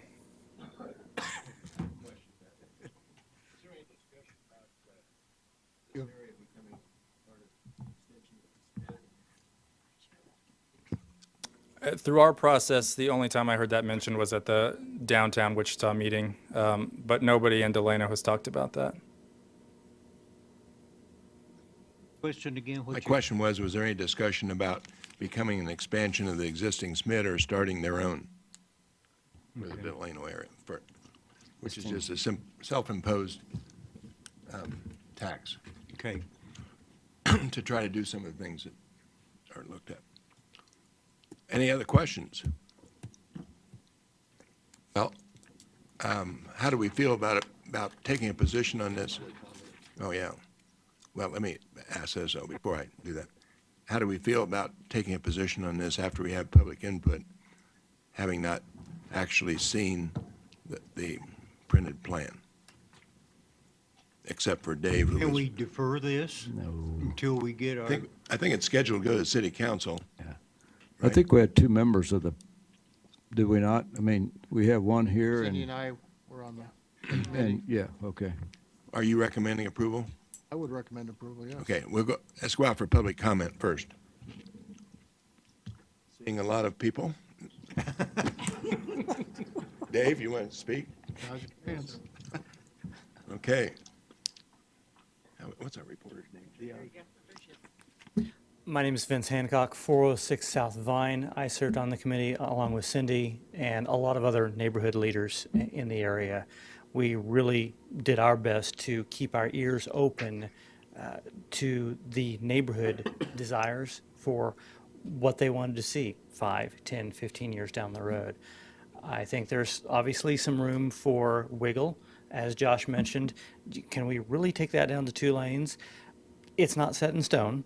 It was based on traffic counts. We had 2 comments in the last couple of weeks just on public feedback as it went to DABS. One question was a gal saying, hey, with all the improvement up by the library, by River Vista, by the Catalyst site, could we maybe go down to 2 lanes all the way up to 2nd Street? There's nothing in here that says we couldn't consider that. And to me, number one, it is based on traffic counts. But then we also had a employee from Parks Department who said, just so you know, we have a lot of the Parks and Rec vehicles going up and down that stretch. There's no reason why this couldn't be an extra wide 2-lane.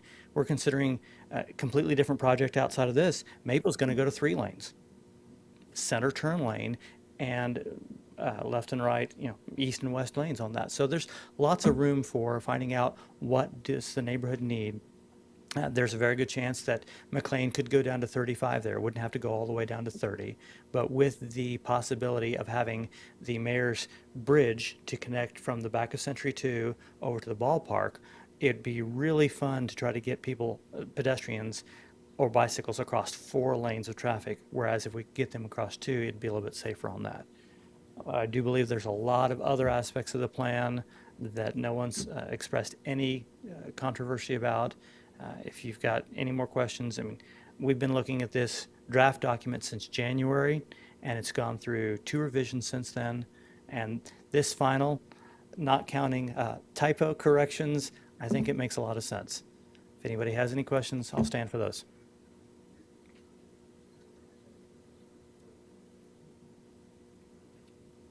Is there any consideration about just closing McLean from Douglas to? There were requests from our neighbors next door in downtown to redirect McLean all the way over to Sycamore. The neighbors did not like that idea.